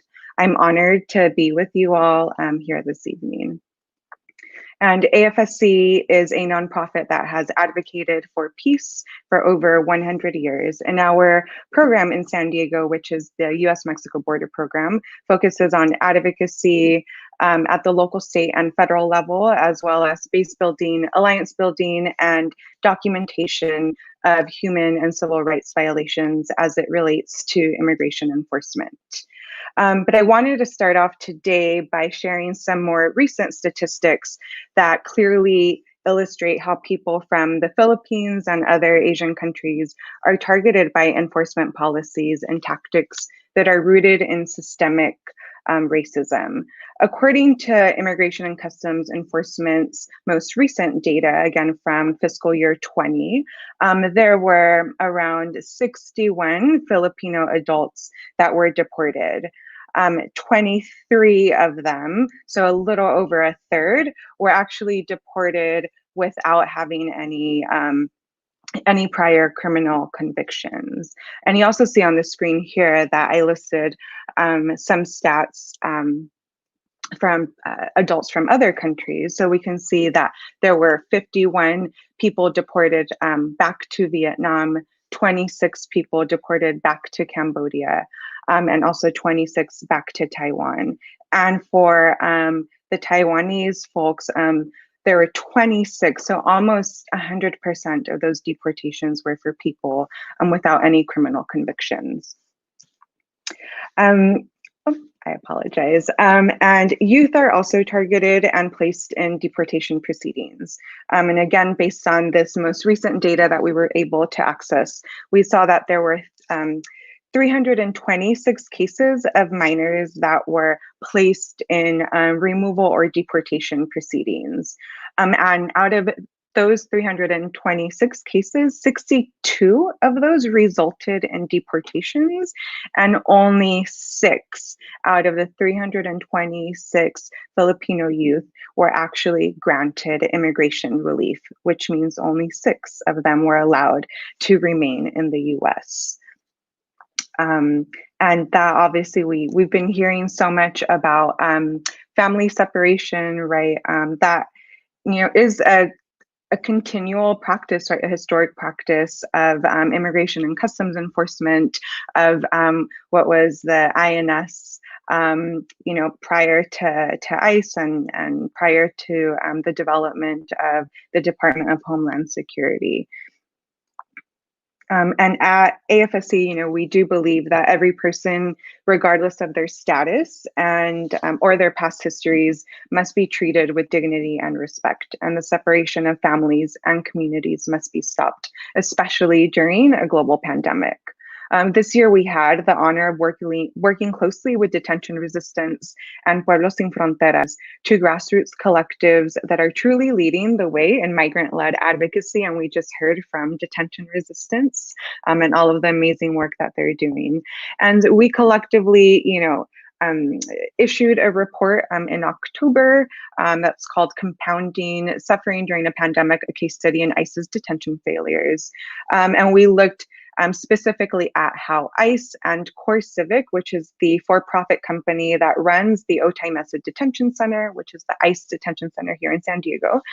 So we looked specifically at how their internal policies, how they changed, how they fluctuated during the pandemic. But before we kind of get into the details about that, I just want to, share that when we talk about immigration detention, we're talking about 48,850 migrants that are detained on average per month across the 200 immigration prisons throughout the US. And in San Diego County at OMDC, people on average spend 87 days in detention. And obviously we heard from Ella and Ruth saying that they spoke to people that had been detained for 6 years. I myself have met others that have been detained 4 years, 3 years, or whatnot. And this average length of stay at OMDC is actually higher than the national average, which is around 36.2 days. And so we, again, going now back into the report, we looked over, I remember, I think a little over, 300 entries, right, of testimonies that Pueblos Sin Fronteras and Detention Resistance and that we ourselves had collected. So we looked at all of these migrant testimonies and also talked to some of their family members.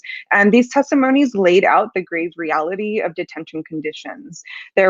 These were already, pretty horrific pre-pandemic, but COVID really exacerbated these conditions. And we found that, there was medical neglect at all levels. There was retaliation and force that was used against people that were trying to organize, as Ella was explaining, and those that were engaging in hunger strikes or whatnot. We heard countless accounts of people being put into solitary confinement. And then we also heard, that people were being fed, multiple cold meals a day. And that was a practice that actually lasted a few weeks, I believe. I don't have the exact amount of time listed here, but, that change in their diet really caused a lot of medical issues for a lot of them. There were also issues with testing. Either people weren't granted the right to get a COVID test, or they were being asked to take self-administered tests without being given proper explanation and guidance as to how to properly administer the tests, which is very problematic. And I do want to spend some time, being able to share some of the testimonies that we were able to collect, because I think that is where the power of documentation really comes from, being able to make space and to acknowledge the testimonies of people that are directly impacted. So I'll quickly read one. This one says, about 5 officers came and grabbed me like an animal and sprayed me with pepper spray all over my face. It burned like you can't even imagine. They handcuffed me and arrested me and placed me in solitary confinement for a whole month. My face burned for days. They treated me like a crazy person, and I had to shower in front of an officer. It was the worst thing that's ever happened to me in my life. This place causes great stress and depression. I haven't seen my family in almost 2 years. And here's another one. They really don't care here about us in this facility. They really don't see us as human beings. I believe they just see us as a way that this facility, since it's privately owned, makes money off of us being detained. And I'll end with, end the testimony portion with this one. So it's a continuation of the previous testimony. And at the end, this person said, what has to happen? How many more people have to die after Señor Carlos Escobar Mejia passed away? How many more people have to get sick? And how many more people have to end up dying before they, meaning the government, ICE, elected politicians, right? We can, replace the they with a lot of different names before they actually do something and correct this mistake. And every person that we spoke to had a similar message, and that was, we don't want to die in detention. So that was, the messaging around a lot of our work, with detention resistance, with Pueblos Sin Fronteras. We really, used this report to try to convince more people, right? Elected officials, government officials, that people do not deserve to be in detention at any point, but especially during a global pandemic when being detained, could also, result in people dying. And unfortunately, the first death due to COVID in detention occurred at the Otay Mesa Detention Center. Mr. Carlos Escobar Mejia lost his life due to ICE's gross negligence. And there are now at least 20 deaths just from this year alone of people that have died while they've been detained. And through our documentation work, we're really able to understand from the ground up, right, from the community level to the federal policy level, the type of disregard that the Department of Homeland Security's enforcement agencies and officers have towards the lives of migrants. Today, we actually released this report entitled Countering ICE's Abusive Practices with Community Resiliency, Testimonies from San Diego.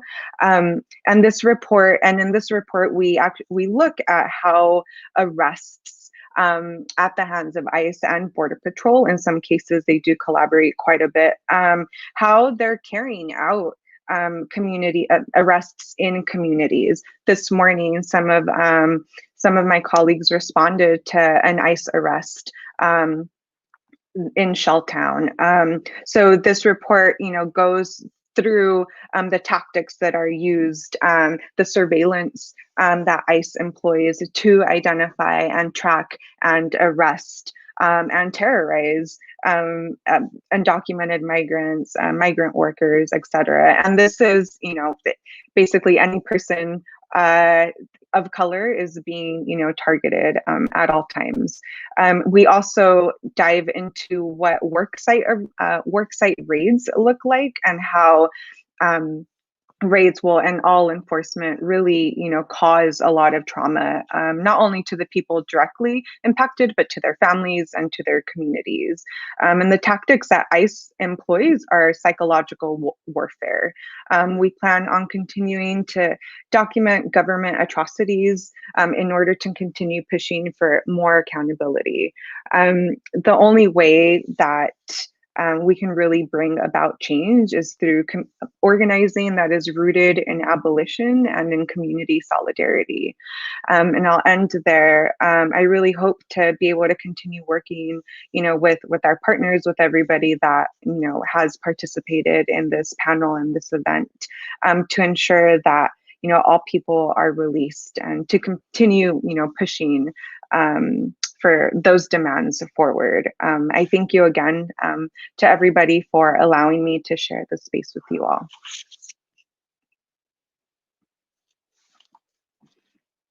And I will stop. Wow, thank you, Vanessa, for your report. It's been a pleasure to work in collaboration with y'all at AFSC. So just to let folks know that OMDC, Otay Mesa Detention Center, is a for-profit detention center. So the more folks they have in there, and the longer they're in there, the more money the company and their stakeholders make. And just so you know, ICE, a US-funded agency, makes up 30% of their contracts. So your US tax dollars are going directly to fund these human rights abuses inside OMDC. In addition, Core Civic is publicly traded on the stock market, so folks can directly invest in this for-profit detention center. So please take a look at the report, and we'll be sending a follow-up email with folks with the link. So make sure you were able to RSVP online so you can get the call to actions in that report as well. And now we'll be hearing from Kuya R, one of our kababayans, our countrymen in Tagalog, detained at Otay Mesa Detention Center. I actually met them a few months ago from another Filipino compa that's currently detained at OMDC, and we've been able to connect as human beings and create a friendship, which I'm really happy about. And they've trusted us to share their testimony with the public today. So go ahead.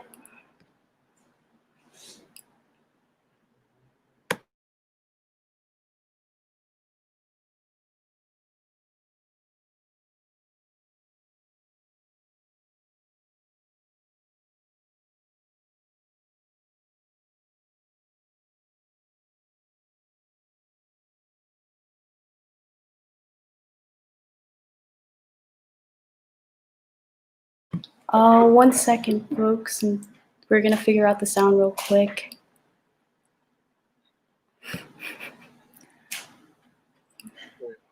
And admitted as a permanent resident.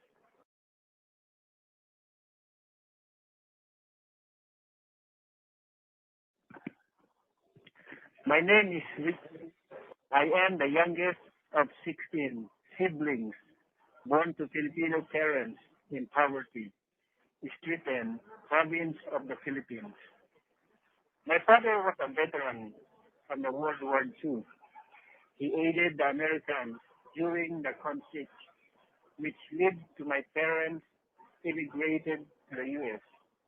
When I was at the age of 18, I was petitioned 2 years later and admitted as a permanent resident on October 7, 1996. In 2006, I fell on hard time. I lost my job. I couldn't find another job. I searched and searched, but no one would hire me. I started hanging out with friends who were bad influence and started using drugs. Unfortunately, I became addicted and made bad choices because of my addiction. This choice led to arrest and conviction, which led me to my removal proceeding. I was placed in removal proceeding on October 6, 2015, because of my criminal conviction. On January 17, I was transferred to Louisiana, to Alabama, to Arizona. I was in 18 hours on the plane with chains on my hand and both feet. So I was suffering being chained for 18 hours. But I'm able to make it until they make it that until they sent me, they brought me to Louisiana and Alabama and Arizona. And on April 2018, they brought me back here in Otay Mesa Detention Center, which led me to stay here for 1 more year. And in 2018, July 17, 2018, I applied for bond, and I got bond out. I was released through bond, and I was outside for 2 years on the street. For 2 years, I'm working, going to church, and spending time with my family. But unfortunately, April 2020, my case was dismissed or denied in the Ninth Circuit Court of Appeal. So I ended up turning myself in back to the custody. On July 2, 2020, I came back here in Otay Mesa Detention Center, which is I'm here today. But the time that I was here, it's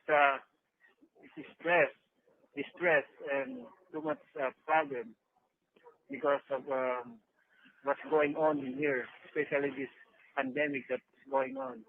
There's people being positive in here. There's one person who died when I was here, and it's a lot of people being positive. But they fixed it. They transfer or they remove all the people who was positive, but it was nothing. And the food in here sometimes is okay, sometimes it's not. Like the last week that they gave us a spoiled rice, and all of us here didn't eat the food because of the food is spoiled. So we complained to the warden, and the warden make an action on that, and they give us another food so we can eat. And because of this pandemic that's going on right now, there's a lot of problem going on in here about the food. There's a problem, the medical. If people are injured or sick, they just give us medication, and that's all. They don't even check us. They just give us medication, and that's all. That's all they do. So I had my last hearing on February 10, 2016. Since then, the situation for me has changed drastically in the Philippines. On June 30, 2016, Rodrigo Duterte was elected as a president in the Philippines. From the beginning, he campaigned on the premise of law and order, eradicating drugs and fighting crime. Soon after taking office, he began the war on drugs, where law enforcement officers were allowed to arrest and kill individuals they suspected of being drug users, drug sellers, or gang members. Duterte stated many times that drug dealers and drug users should be killed. His government created a kill list with thousands of names on it. These are people who are supposedly drug dealers or users and other criminals. Because of this war on drugs, thousands of people have been killed by government officials and vigilantes. Those killings happen with impunity. Unfortunately, I have been a drug user and have conviction about that. In 1994, the Philippine police arrested and detained me for suspicious of drug user and a gang member. Although I was not member of gang, the police believed I was and tortured me because of it. Now, if I return to the Philippines, the government will torture and likely kill me because of my past drug use. If I am deported, the Filipino government will find out about my criminal history. I am already on their radar because of what happened to me in 1994. And now, with a war on drugs, I will surely be targeted. Compulsively mistake compounded with other ill considered error eventually led me to where I am today. Once again, I found myself fighting to keep my hopes and dreams alive, this time in the midst of regret and disappointed as an adult and as a father. I have 6 children born here in the United States, some of whom is still depending on me for their livelihood and guidance. The mother have been subjected to extreme hardship due to the mistake and absence, which has been worsened due to the current pandemic that is affecting the world. However, I am only responsible for my family's world, and I have failed them because of the situation I put myself in. I am deeply concerned for their well-being and livelihood without me. As for myself, I am fearful for my safety in the event I am deported back to the Philippines. I was severely tortured in 1994. The current President Duterte would execute me based on the law and policies and drugs. Drug is a capital crime, which results in immediate execution without fair trial or representation. an atrocity on par with a subjective, narrow view of past dictator of history that veers toward warped, maniacal tyranny. For what it's worth, I have made the necessary correction and adjustment in my life in order to atone my mistake and redeem myself to society and my family. More importantly, I have once again found God and have walked in His light since becoming a member of the International Bible Baptist Church. With Him and through Him, I found the resolve and dedication to recalibrate my moral compass on the righteous path of the straight and narrow. I have since obtained the contractor license and started a construction business as a business and vocation. I will resume upon my release, if God's permit. Consider the consequences well. In fact, this experience have left on my family, along with the effect it has it has had on my perspective. I have matured significantly through the passing of time, while being assisted by the lesson of experience I have encountered. I am no longer the person I was when I last committed those irresponsible errors. I have learned to take a bad situation and glean what good and remain as a teaching lesson and improve myself as a person. Lesson I have that I could one day share it to my children along with any others I may encounter along the way so that my mistakes aren't repeated and the idea of the American dream is stay alive for the sake of prosperity and the future of this great nation. Above all else, I would like to be a testament of trial and errors, atonement, and redemption. I hope one day my tale of a second chance at redemption can be an inspiration to someone who loses their way along the journey of life. One day, I would like to be able to testify with my right hand over my heart under the American flag that it is possible to fall and rise again in this land for opportunities and dreams. That's all.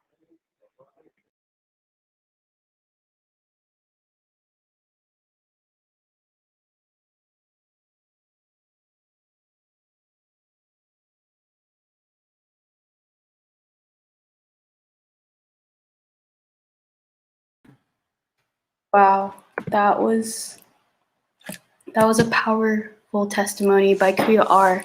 And right now they are detained inside Otay Mesa Detention Center while we are here outside because of an arbitrary piece of paper saying that we are legal in this country, which yeah, yeah, and after speaking with them for some months now, they just want to go home and they just want to be with their family and be safe.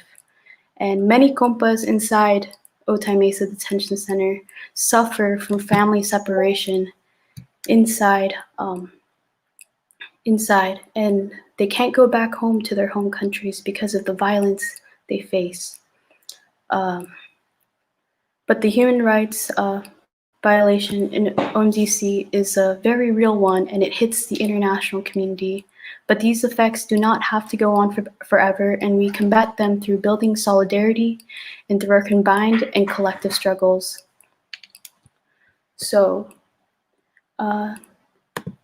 we have Shanika, if they're able to come on, and then we'll finish off with Oscar. Yeah.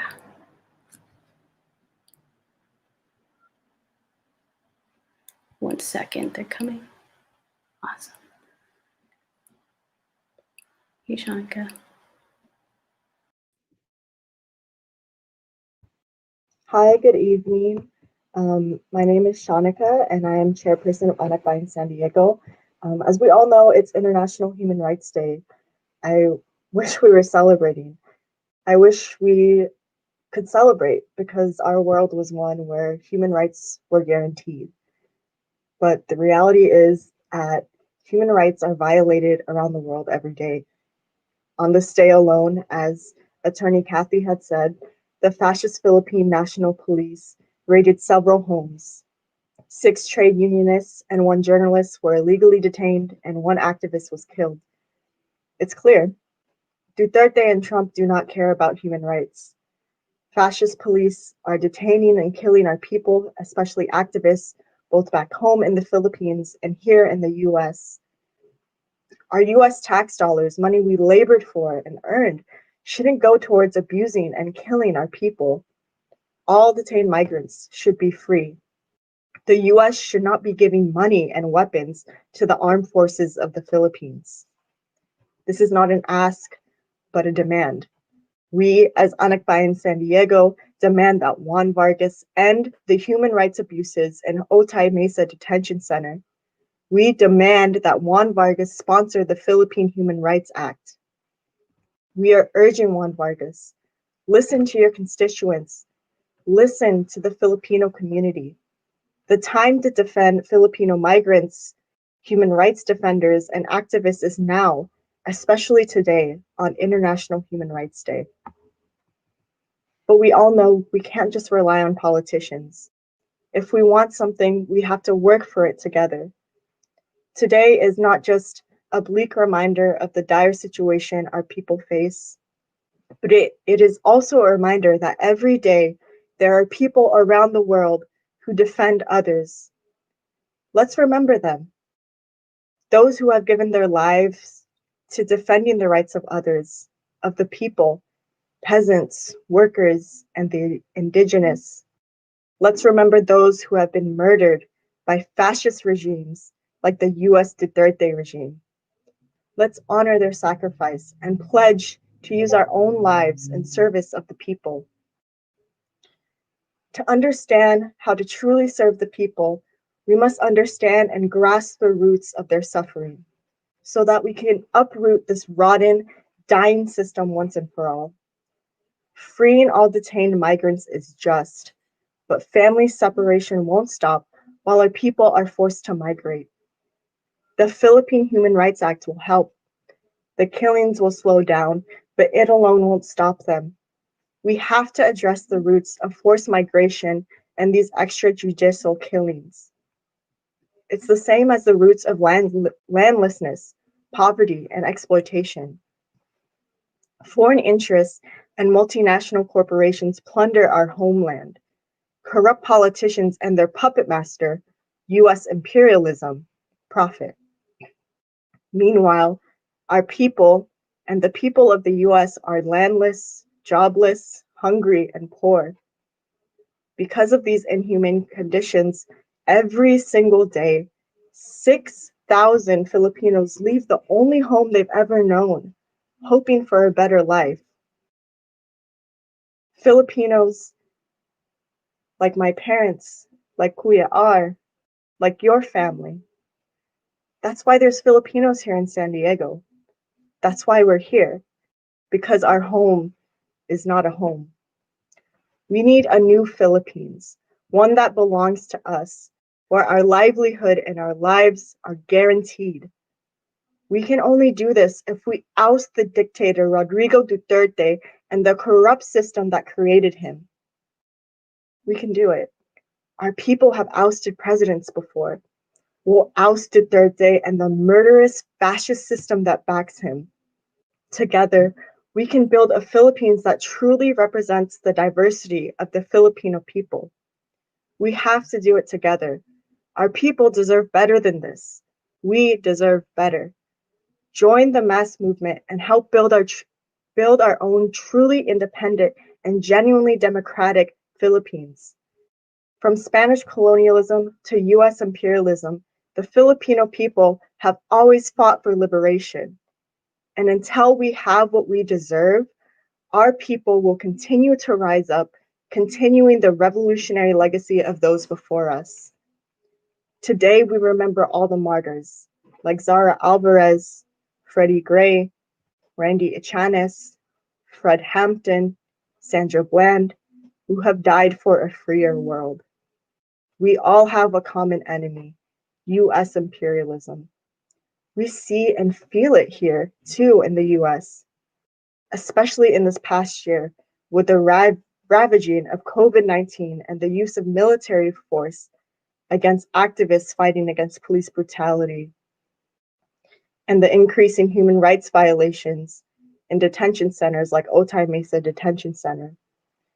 It's easy to feel discouraged, especially an ocean away from our motherland, but take this panel as a glimmer of hope. Today, we will forge stronger links between our struggles because we are only stronger together. Our international solidarity is our strength. Just as the people here in the US call to abolish ICE, the people in the Philippines call to abolish the NTF-LCAC, or National Task Force to End Local Armed Communist Conflict. Our liberation, our struggles are linked together. And when we liberate the Philippines, it will be a blow felt around the world. Because it will be a blow to the global monstrosity of US imperialism. By winning our liberation, we will signal to the world that US imperialism is not unstoppable. It is the people and our calls for justice and freedom that cannot be stopped. This is what the National Democratic Movement is fighting for. Not only for the freedom of the Philippines, but of the world. And that is what we celebrate today. Laban lang at maraming salamat.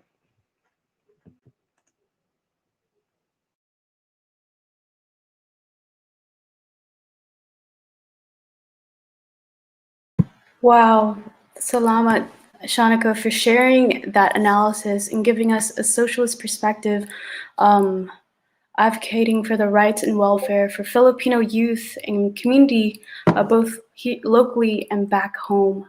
So now I'd like to end with Oscar, who will talk a bit more about international solidarity. And just to remind y'all, folks, if you have any questions for our panelists, please write them down in the comments. We have a group that's monitoring it. So please welcome Oscar. Once again, thank you everybody for having me. I feel very honored to be here this evening. So that was amazing. I just want to give kudos to the sister that just shared right before me. I think that everything that you said was amazing and you touched on so many truths. International solidarity, to me, that means one thing. It means people coming together no matter where you're from, what country you're from, what class you're from. Because society tends to put labels on people, and that's how they create separation, and that's how they create these subclasses within society that make us see each other different. Now, when I think about international solidarity, to all the people in the Philippines, I can only imagine what they're going through. I come from a war-torn country also. It is Mexico, a country that is plagued with drug violence, a country that is plagued with narco-terrorism, a country that is plagued with such a deep-seated corruption all the way to the highest level, everybody from your local police all the way to the president.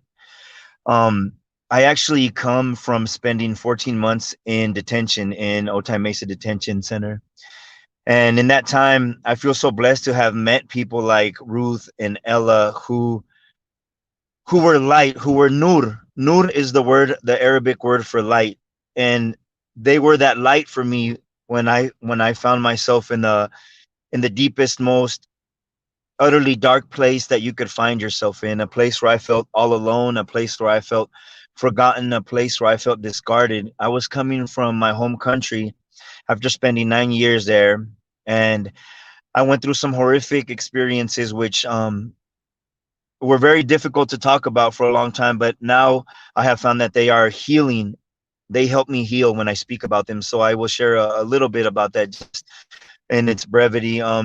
So I was kidnapped. I was tortured. I've had my hand broken. I've had my left forearm broken all the way through. I've been pistol whipped 6 times. I was kidnapped twice. I've been waterboarded by both military and state police in Mexico. I came to this country to ask for help. I had to swim across the ocean from Playas de Tijuana to Imperial Beach, California, and I did this on August the 2nd of 2019. While I was in the water, I was shot at by Border Patrol. If they would have hit me, I probably would have drowned and nobody would have ever known that I tried to cross. My family would have never known. Um, my son would have never known. I have a 7-year-old son who's the light of my life. And all of these people would have never known what happened to me. While in Otay Mesa Detention Center, I witnessed some of the most gross and flagrant violations of human rights that you can possibly think of. I mean, I heard the sister earlier talking about when they were feeding us with bologna. It was actually cold bologna sandwiches for breakfast, lunch, and dinner. This went on for months, 3-4 months actually, before they actually started giving us hot plates again. During the pandemic, I can recall one specific incident where what happened was that the goon squad came in. We call the goon squad like the sort team. So they come in full riot gear with face mask, knee pads, shoulder pads, and they come in with the rubber bullets, with the guns, and the big cans of mace. And they basically gave us an option. They said, at the time there was only about 40 of us in a unit that slept about 120. So when they came in, they gave us the option. They said, look, you guys can either all move to the other side of the unit now, and the other side of the unit being that they had taken out like half of the people that were there because they had already been tested positive for COVID. So all of those cells that they wanted us to move to were contaminated. They hadn't been cleaned. They gave us the option to move at that very moment, or they would take us to solitary confinement. So we were forced to move at that moment to cells where people who had been COVID positive had actually left to a different unit. And after they moved us there, they brought in another unit to our pod and they filled it up, cutting our program time in half. So usually you get about 10 hours a day where you're out on the tier to do program, to do yard, to watch television, to make phone calls, to take a shower, to make food. That was cut down to half because we had to share our unit with somebody else. And not just that, but putting two people in a cell in some instances where supposedly we were supposed to be practicing social distancing. Some of the things that the sister earlier shared, some of the testimonies were something that I wrote in a letter.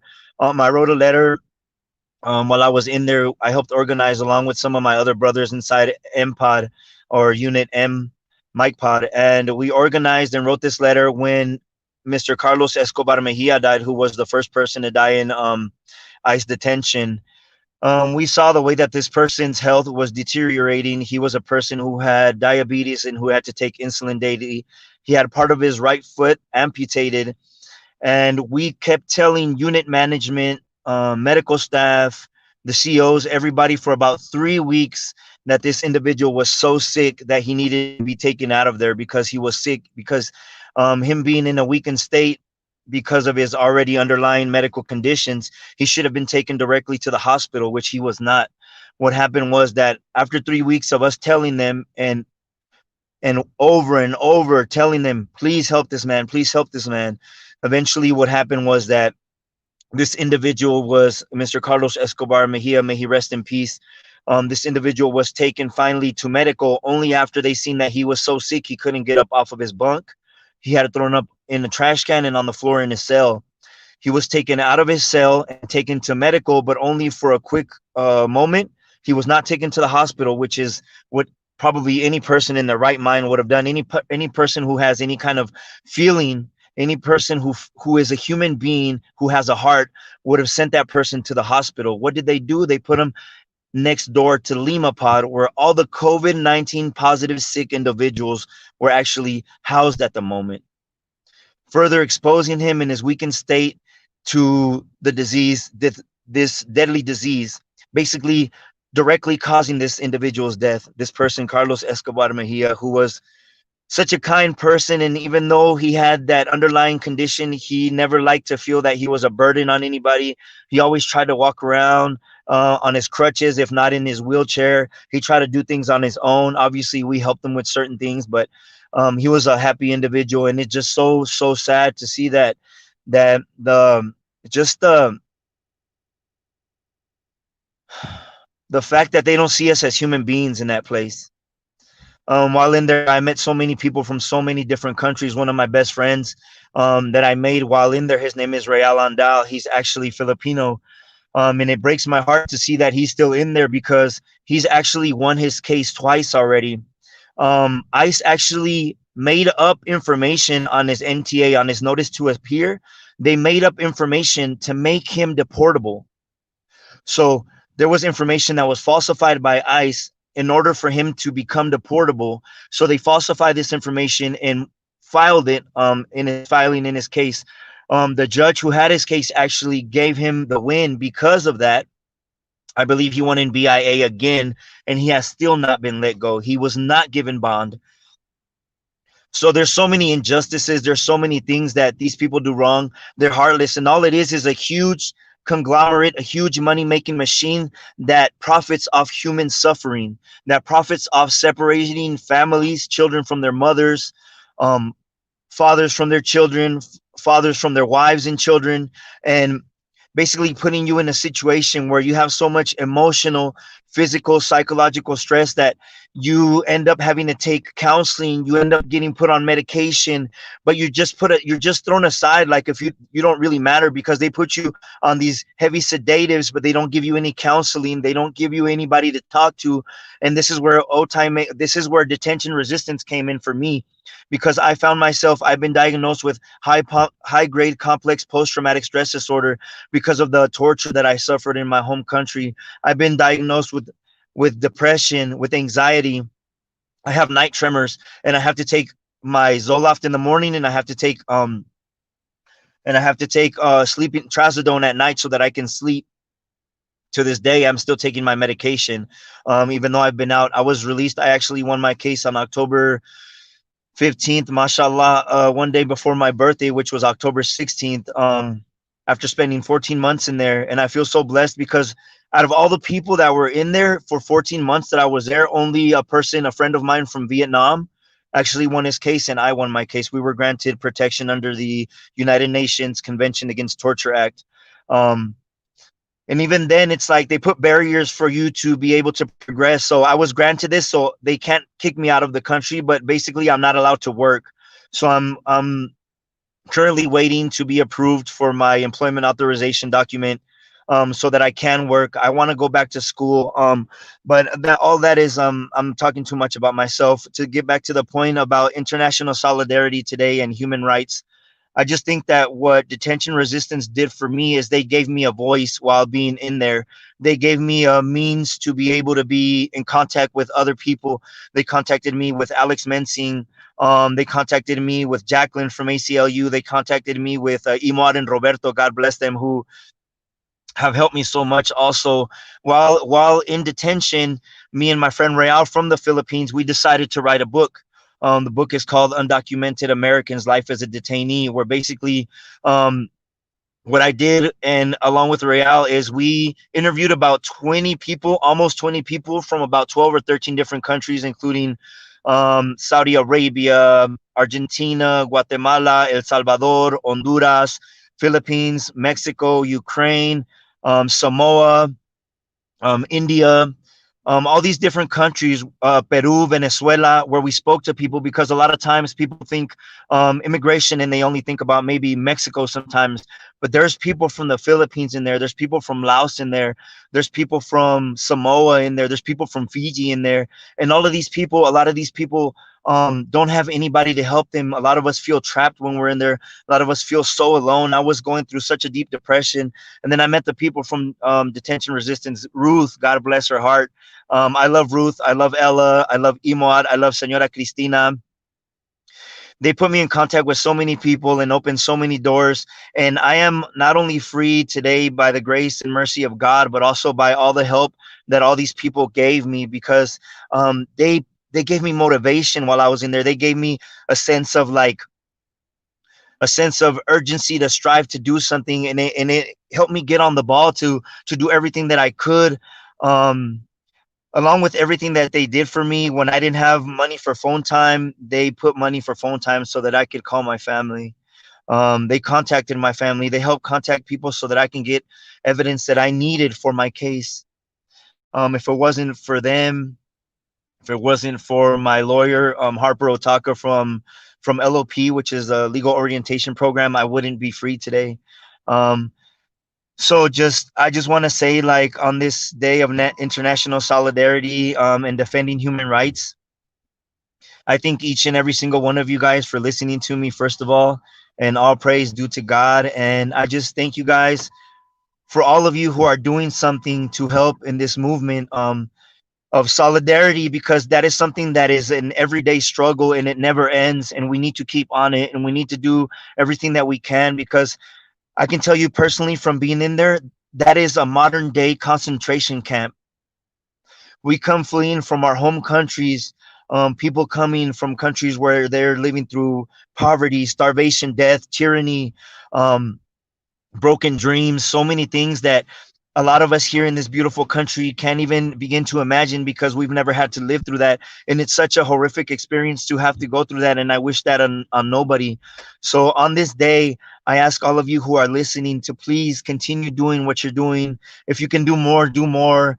If you guys can donate to Detention Resistance, anything that you guys can do to help, um, I promise you, the work that they do can never be repaid. I can tell them thank you a million times, and it would never be enough. Ella, Ruth, you guys are listening to me right now, and anybody else who might be from that organization, may God bless you and your families, and everybody else who is on here. God bless you all. I thank you guys so much for listening to me. This has just been me speaking to you from the heart.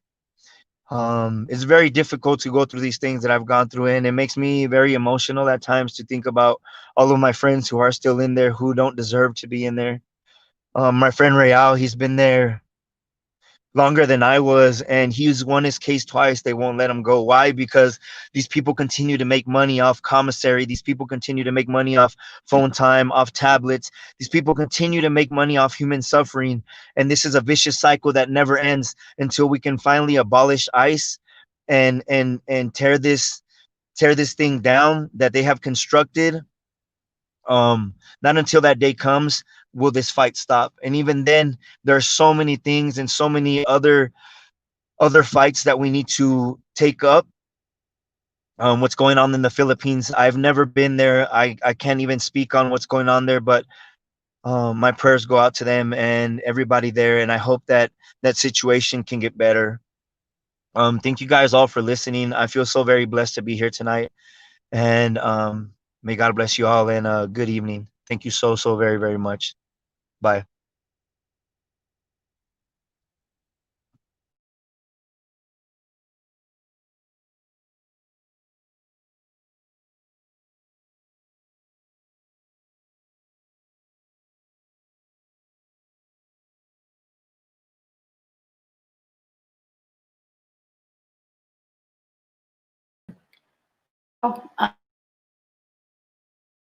Thank you so much, Oscar, for sharing your story. I don't have enough words to express how much we appreciate you and your existence, and having you be out of the detention center is amazing. And thank you for continuing to organize with us as a collective member to abolish these detention centers and these rotten systems. So just a reminder, folks, to continue to support the grassroots work so we can continue to organize in accompaniment with folks inside OMDC. What an inspiring set of speakers. So tonight we've heard about the plight of human rights defenders in the Philippines, including the trade unionists and journalists arrested today during International Human Rights Day, the constant red tagging of activists, lawyers, and progressives, US tax dollars funding death and violence here and abroad, the inhumane conditions of detention centers and jails, and how these are all close to home, here in San Diego, as well as the homeland so many of our people are forced to leave. While many people have died fighting for a genuinely free world, many more continue to dedicate the rest of their lives to this fight against state terror and against US imperialism. So maraming salamat to all our fantastic panelists. And I'm sure, everyone watching has a lot of questions to ask them. So now, the floor is open for questions. Please feel free to type them in the comment section of wherever you are watching the stream, and we will read them out loud.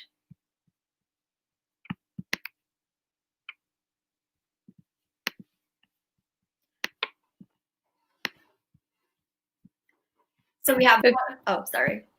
Go ahead, Teresa. I was just reading the first question that we have. So this is for Attorney Kathy and Vanessa, but of course, everyone else, please feel free to answer. So the question we got was, what are the effects of detention on families? Are there any laws, international or domestic, that protect against family separation? Okay. Of course, in the Philippine context, if a person is illegally detained, the effects uh,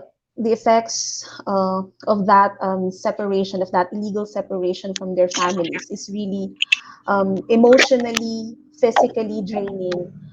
And at the same time, similar to what I think you are also experiencing in the US, insofar as the conditions inside detention facilities are concerned. In the Philippines, the conditions inside jail is really subhuman. It's really dismal. Overcrowded jail cells are there. People, detainees crowding in one, hundreds of detainees crowding in a facility that could only accommodate about 15 to 20 people.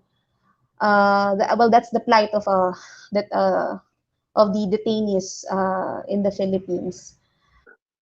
And it's more unjust for political prisoners because, as I said, in the first place, they should not have been in detention and separated from their families, because they were put there in the first place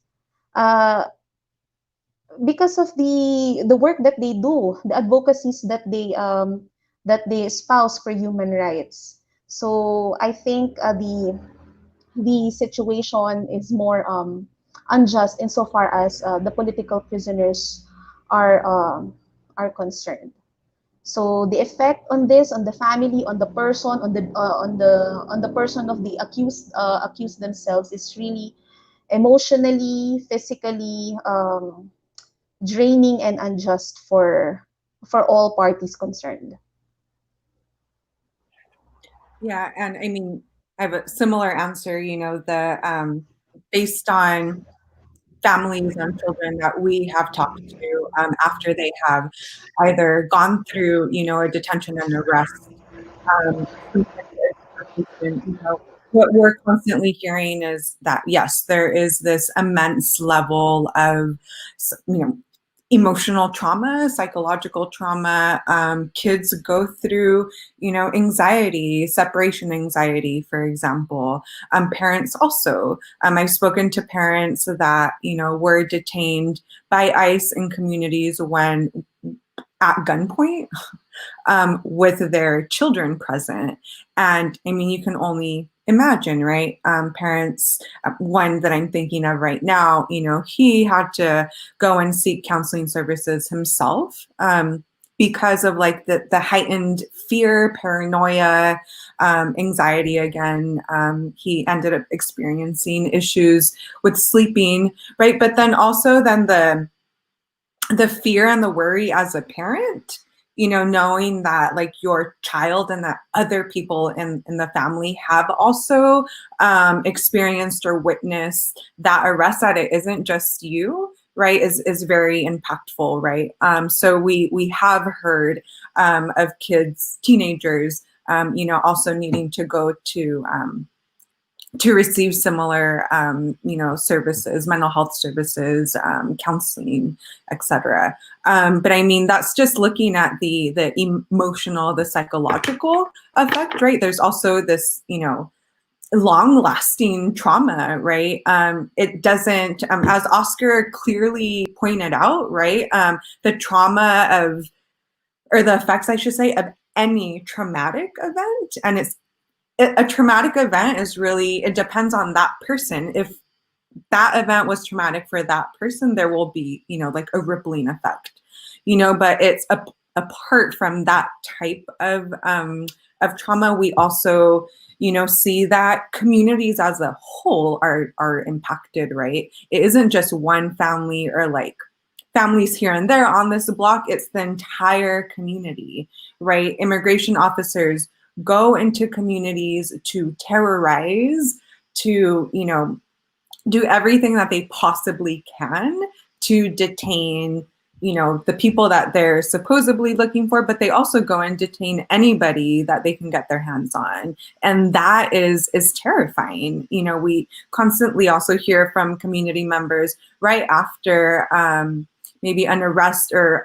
they start seeing that ICE is in communities, right? People sometimes stop going to work. They stop going to the doctor. They stop sending their kids to school. All of the stop going to get groceries, for example, right? All of that has an effect.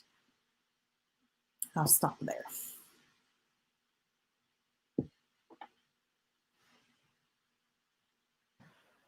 Thank you for those answers, Attorney Kathy and Vanessa.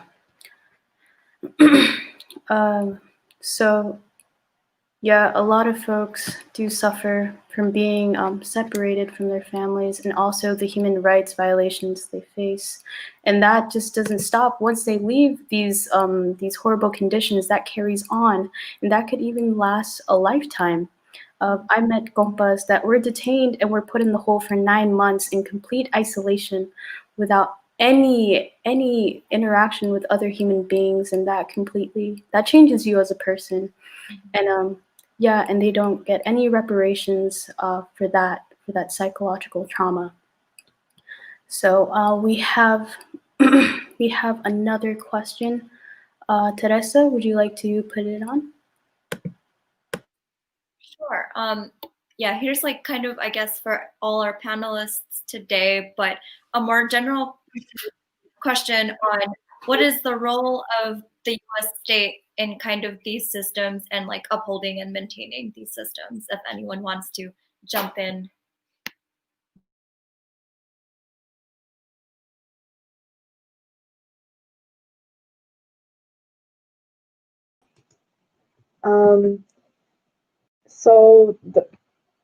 As we've talked about already, our US tax dollars are, directly funding these human rights violations, whether it is from ICE or, the Philippine National Police and Armed Forces of the Philippines, by giving weapons money directly to these institutions. But we also need to go deeper than that, right? We need to understand that they fund these human rights violations, but they also profit from them. The corrupt system that is upheld in the Philippines, as well as here, right, in the United States. So the role of the US in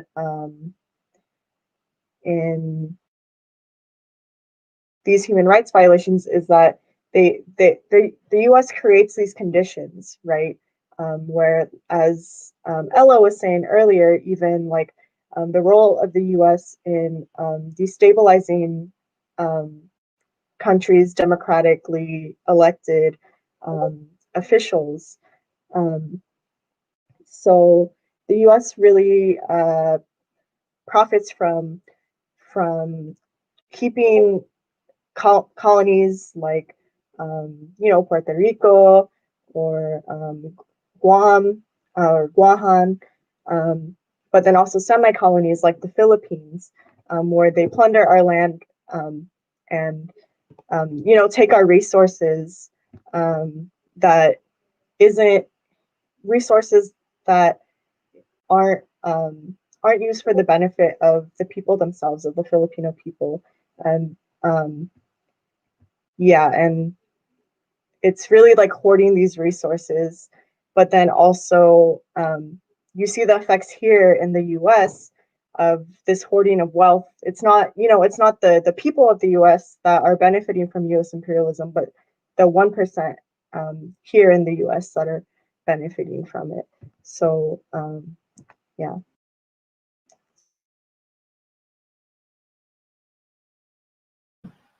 Thank you, Shanika, for that. Would anyone else like to add to that, answer that question?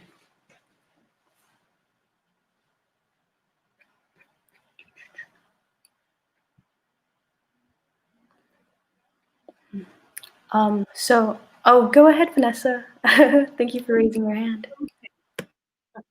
No, I mean, I was just going to add to that, when we're talking about the migrant populations that are in detention or here in the US, I mean, the majority of them are fleeing countries that, after the US has had something to do with it, right? And there's like a varying degree of the effect or the level of displacement, right, that the U.S. has caused in countless countries.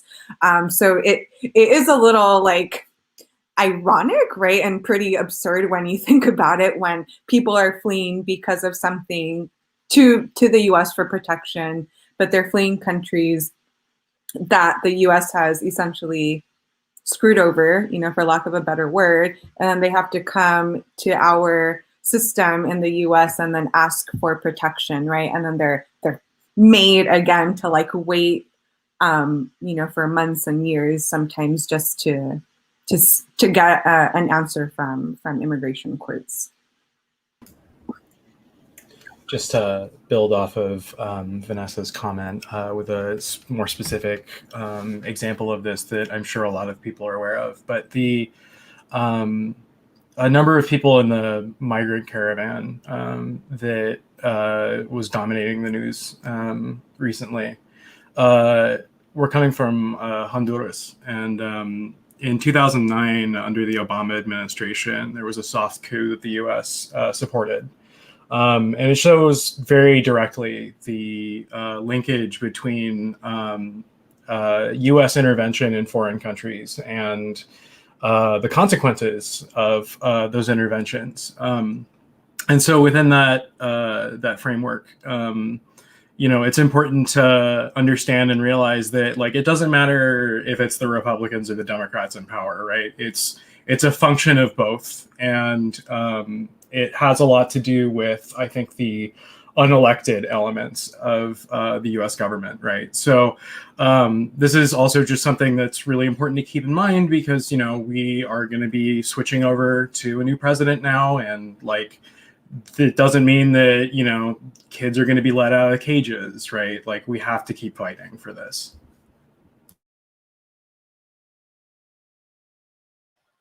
Thank you for that, Cameron. And yeah, even though there's a new Democrat presidency, we have to keep fighting for this and continue the work. Just to be mindful of time, does anyone have any more answers to this question? All right. One last thing I forgot to mention. If you look into the new, so John Kerry is going to be responsible for the administration's climate change policy. If you actually look into the think tank that he's been running since 2007, a lot of the strategies that they're organizing, like under this framework of using climate change, or like looking at climate change as like a national defense issue, it has a lot to do with keeping people out of the country or detaining and returning them. And so like this is very explicit. The use of the military is going to end in these results. So just to kind of cap out that previous comment, like this is just important to also know the specifics. Wow, thank you for sharing that, Cameron. And as just a final ask for the panelists, what last message would you like the audience to know, or each of you, yeah, what would you like to share with the audience? Just one final message. They can take anything home from today. Would you like to start, Attorney Kathy? Yes. Uh, as I said, we need all voices to come together. We need our collective efforts to address the human rights situation, not just in the Philippines, but in the entire world. And that's where we need, that's where we would be needing each other. We need our voices to amplify our calls for justice and exact accountability for all the violations that that are uh, being done against our persons. So I think that's the message that I have for all our colleagues and to all our listeners for this to this event this evening. Thank you so much. Thank you. Thank you, Attorney Kathy, and thank you for the work you do for the activists. Shanika, would you like to go next? Sure. Yeah, I think if there's one thing to take away from today is that the importance of organizing, of um, organizing together.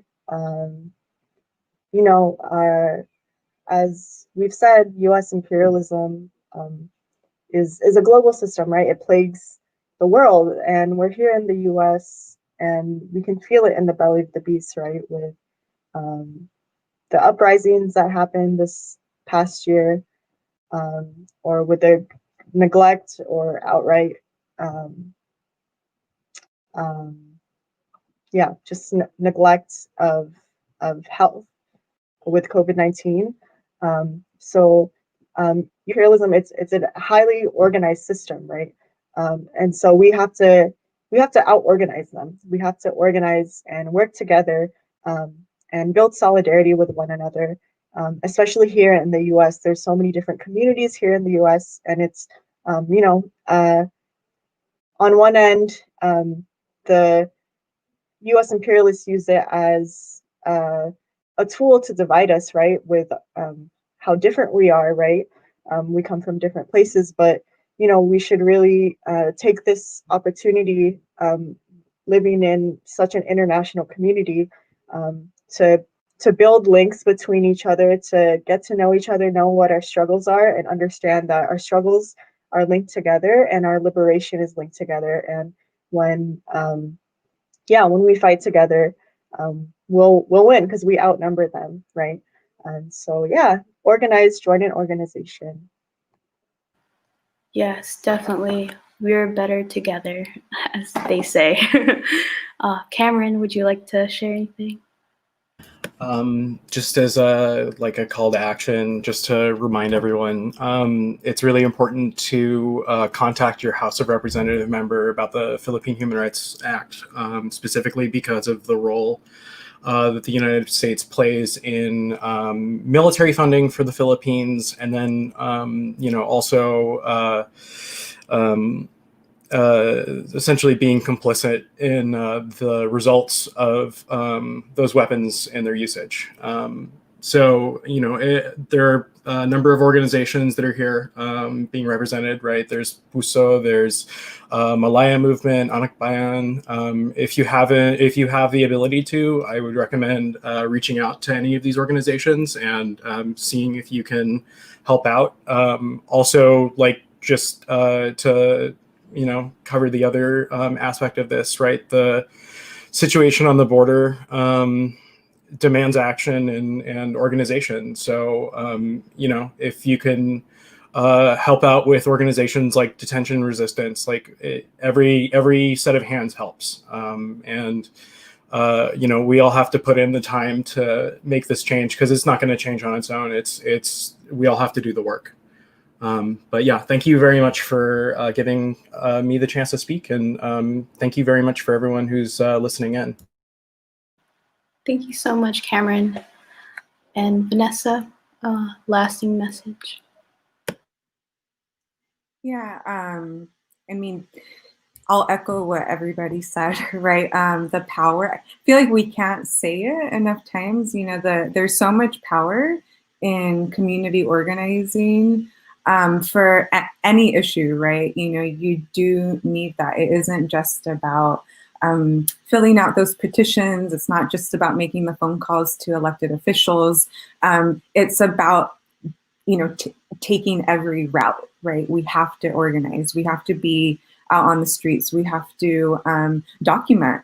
Also, part of community organizing is having the proof, right, that these violations are happening. And how do we get that proof? By using our cell phones to record when we see Border Patrol and ICE in communities, right? It's about reaching out to all of the organizations that focus on advocacy. It is finding the courage to speak up and to share, these, atrocious things that, might have happened to us at the hands of ICE or Border Patrol. But it's, reaching out, sharing those stories so then organizations like ours and everybody that's on this panel can work together to uplift those stories. And that is how we will affect change. And I did actually forget to mention something earlier. We have a National Week of Action that started today and it ends on the 18th. People can quickly go onto our website, afsc.org, and there's information for information on how folks can plug in virtually. There's a lot of events that do include some that, like Cameron was saying, of like calling your elected representatives and stuff like that. And yeah, thank you again for creating this space. Thanks. Thank you, Vanessa. And we'll end off with Ashley from Alliant Movement. I think just to echo many of the sentiments that my fellow colleagues have said, solidarity, we need to push solidarity just beyond today, because even though today is International Human Rights Day, so many people's human rights are still being violated. From here in the US, Brendan Bernard, like federal executions are still happening, to also the human rights violations in Otay Mesa Detention Center. But as well internationally, like in the Philippines, because of US imperialism, I think there's no one way of helping out. There's no one way of organizing and activism. Activism isn't linear. And if you are ever moved today, I highly encourage you, like Cameron said, to join one of our organizations and just help and just fighting for the human rights of other people. So, yeah. Thank you, Ashley, and thank you everyone for sharing. And I just like to say, yeah, thank you for sharing this space. And where do we go from here? International Human Rights Day may be over in a few hours, but the fight for human rights will still continue. And here are some call to actions you can do to help support the PHRA and directly aid folks. Inside Otay Mesa Detention Center, we'll be sending out this recording to all that RSVP'd with the call to actions and updates. And thank you so much, folks, for tuning in. We really appreciate it. So, yeah, Hias, could you please put the CTAs?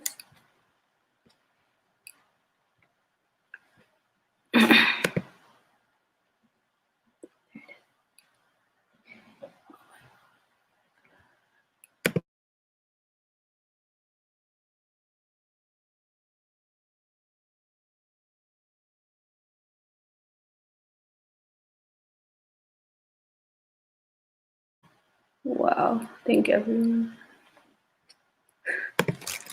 We should put some music behind it.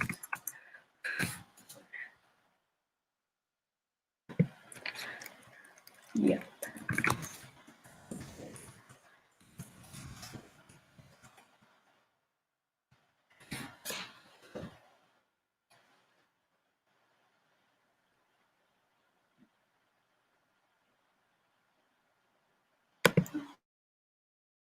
maybe.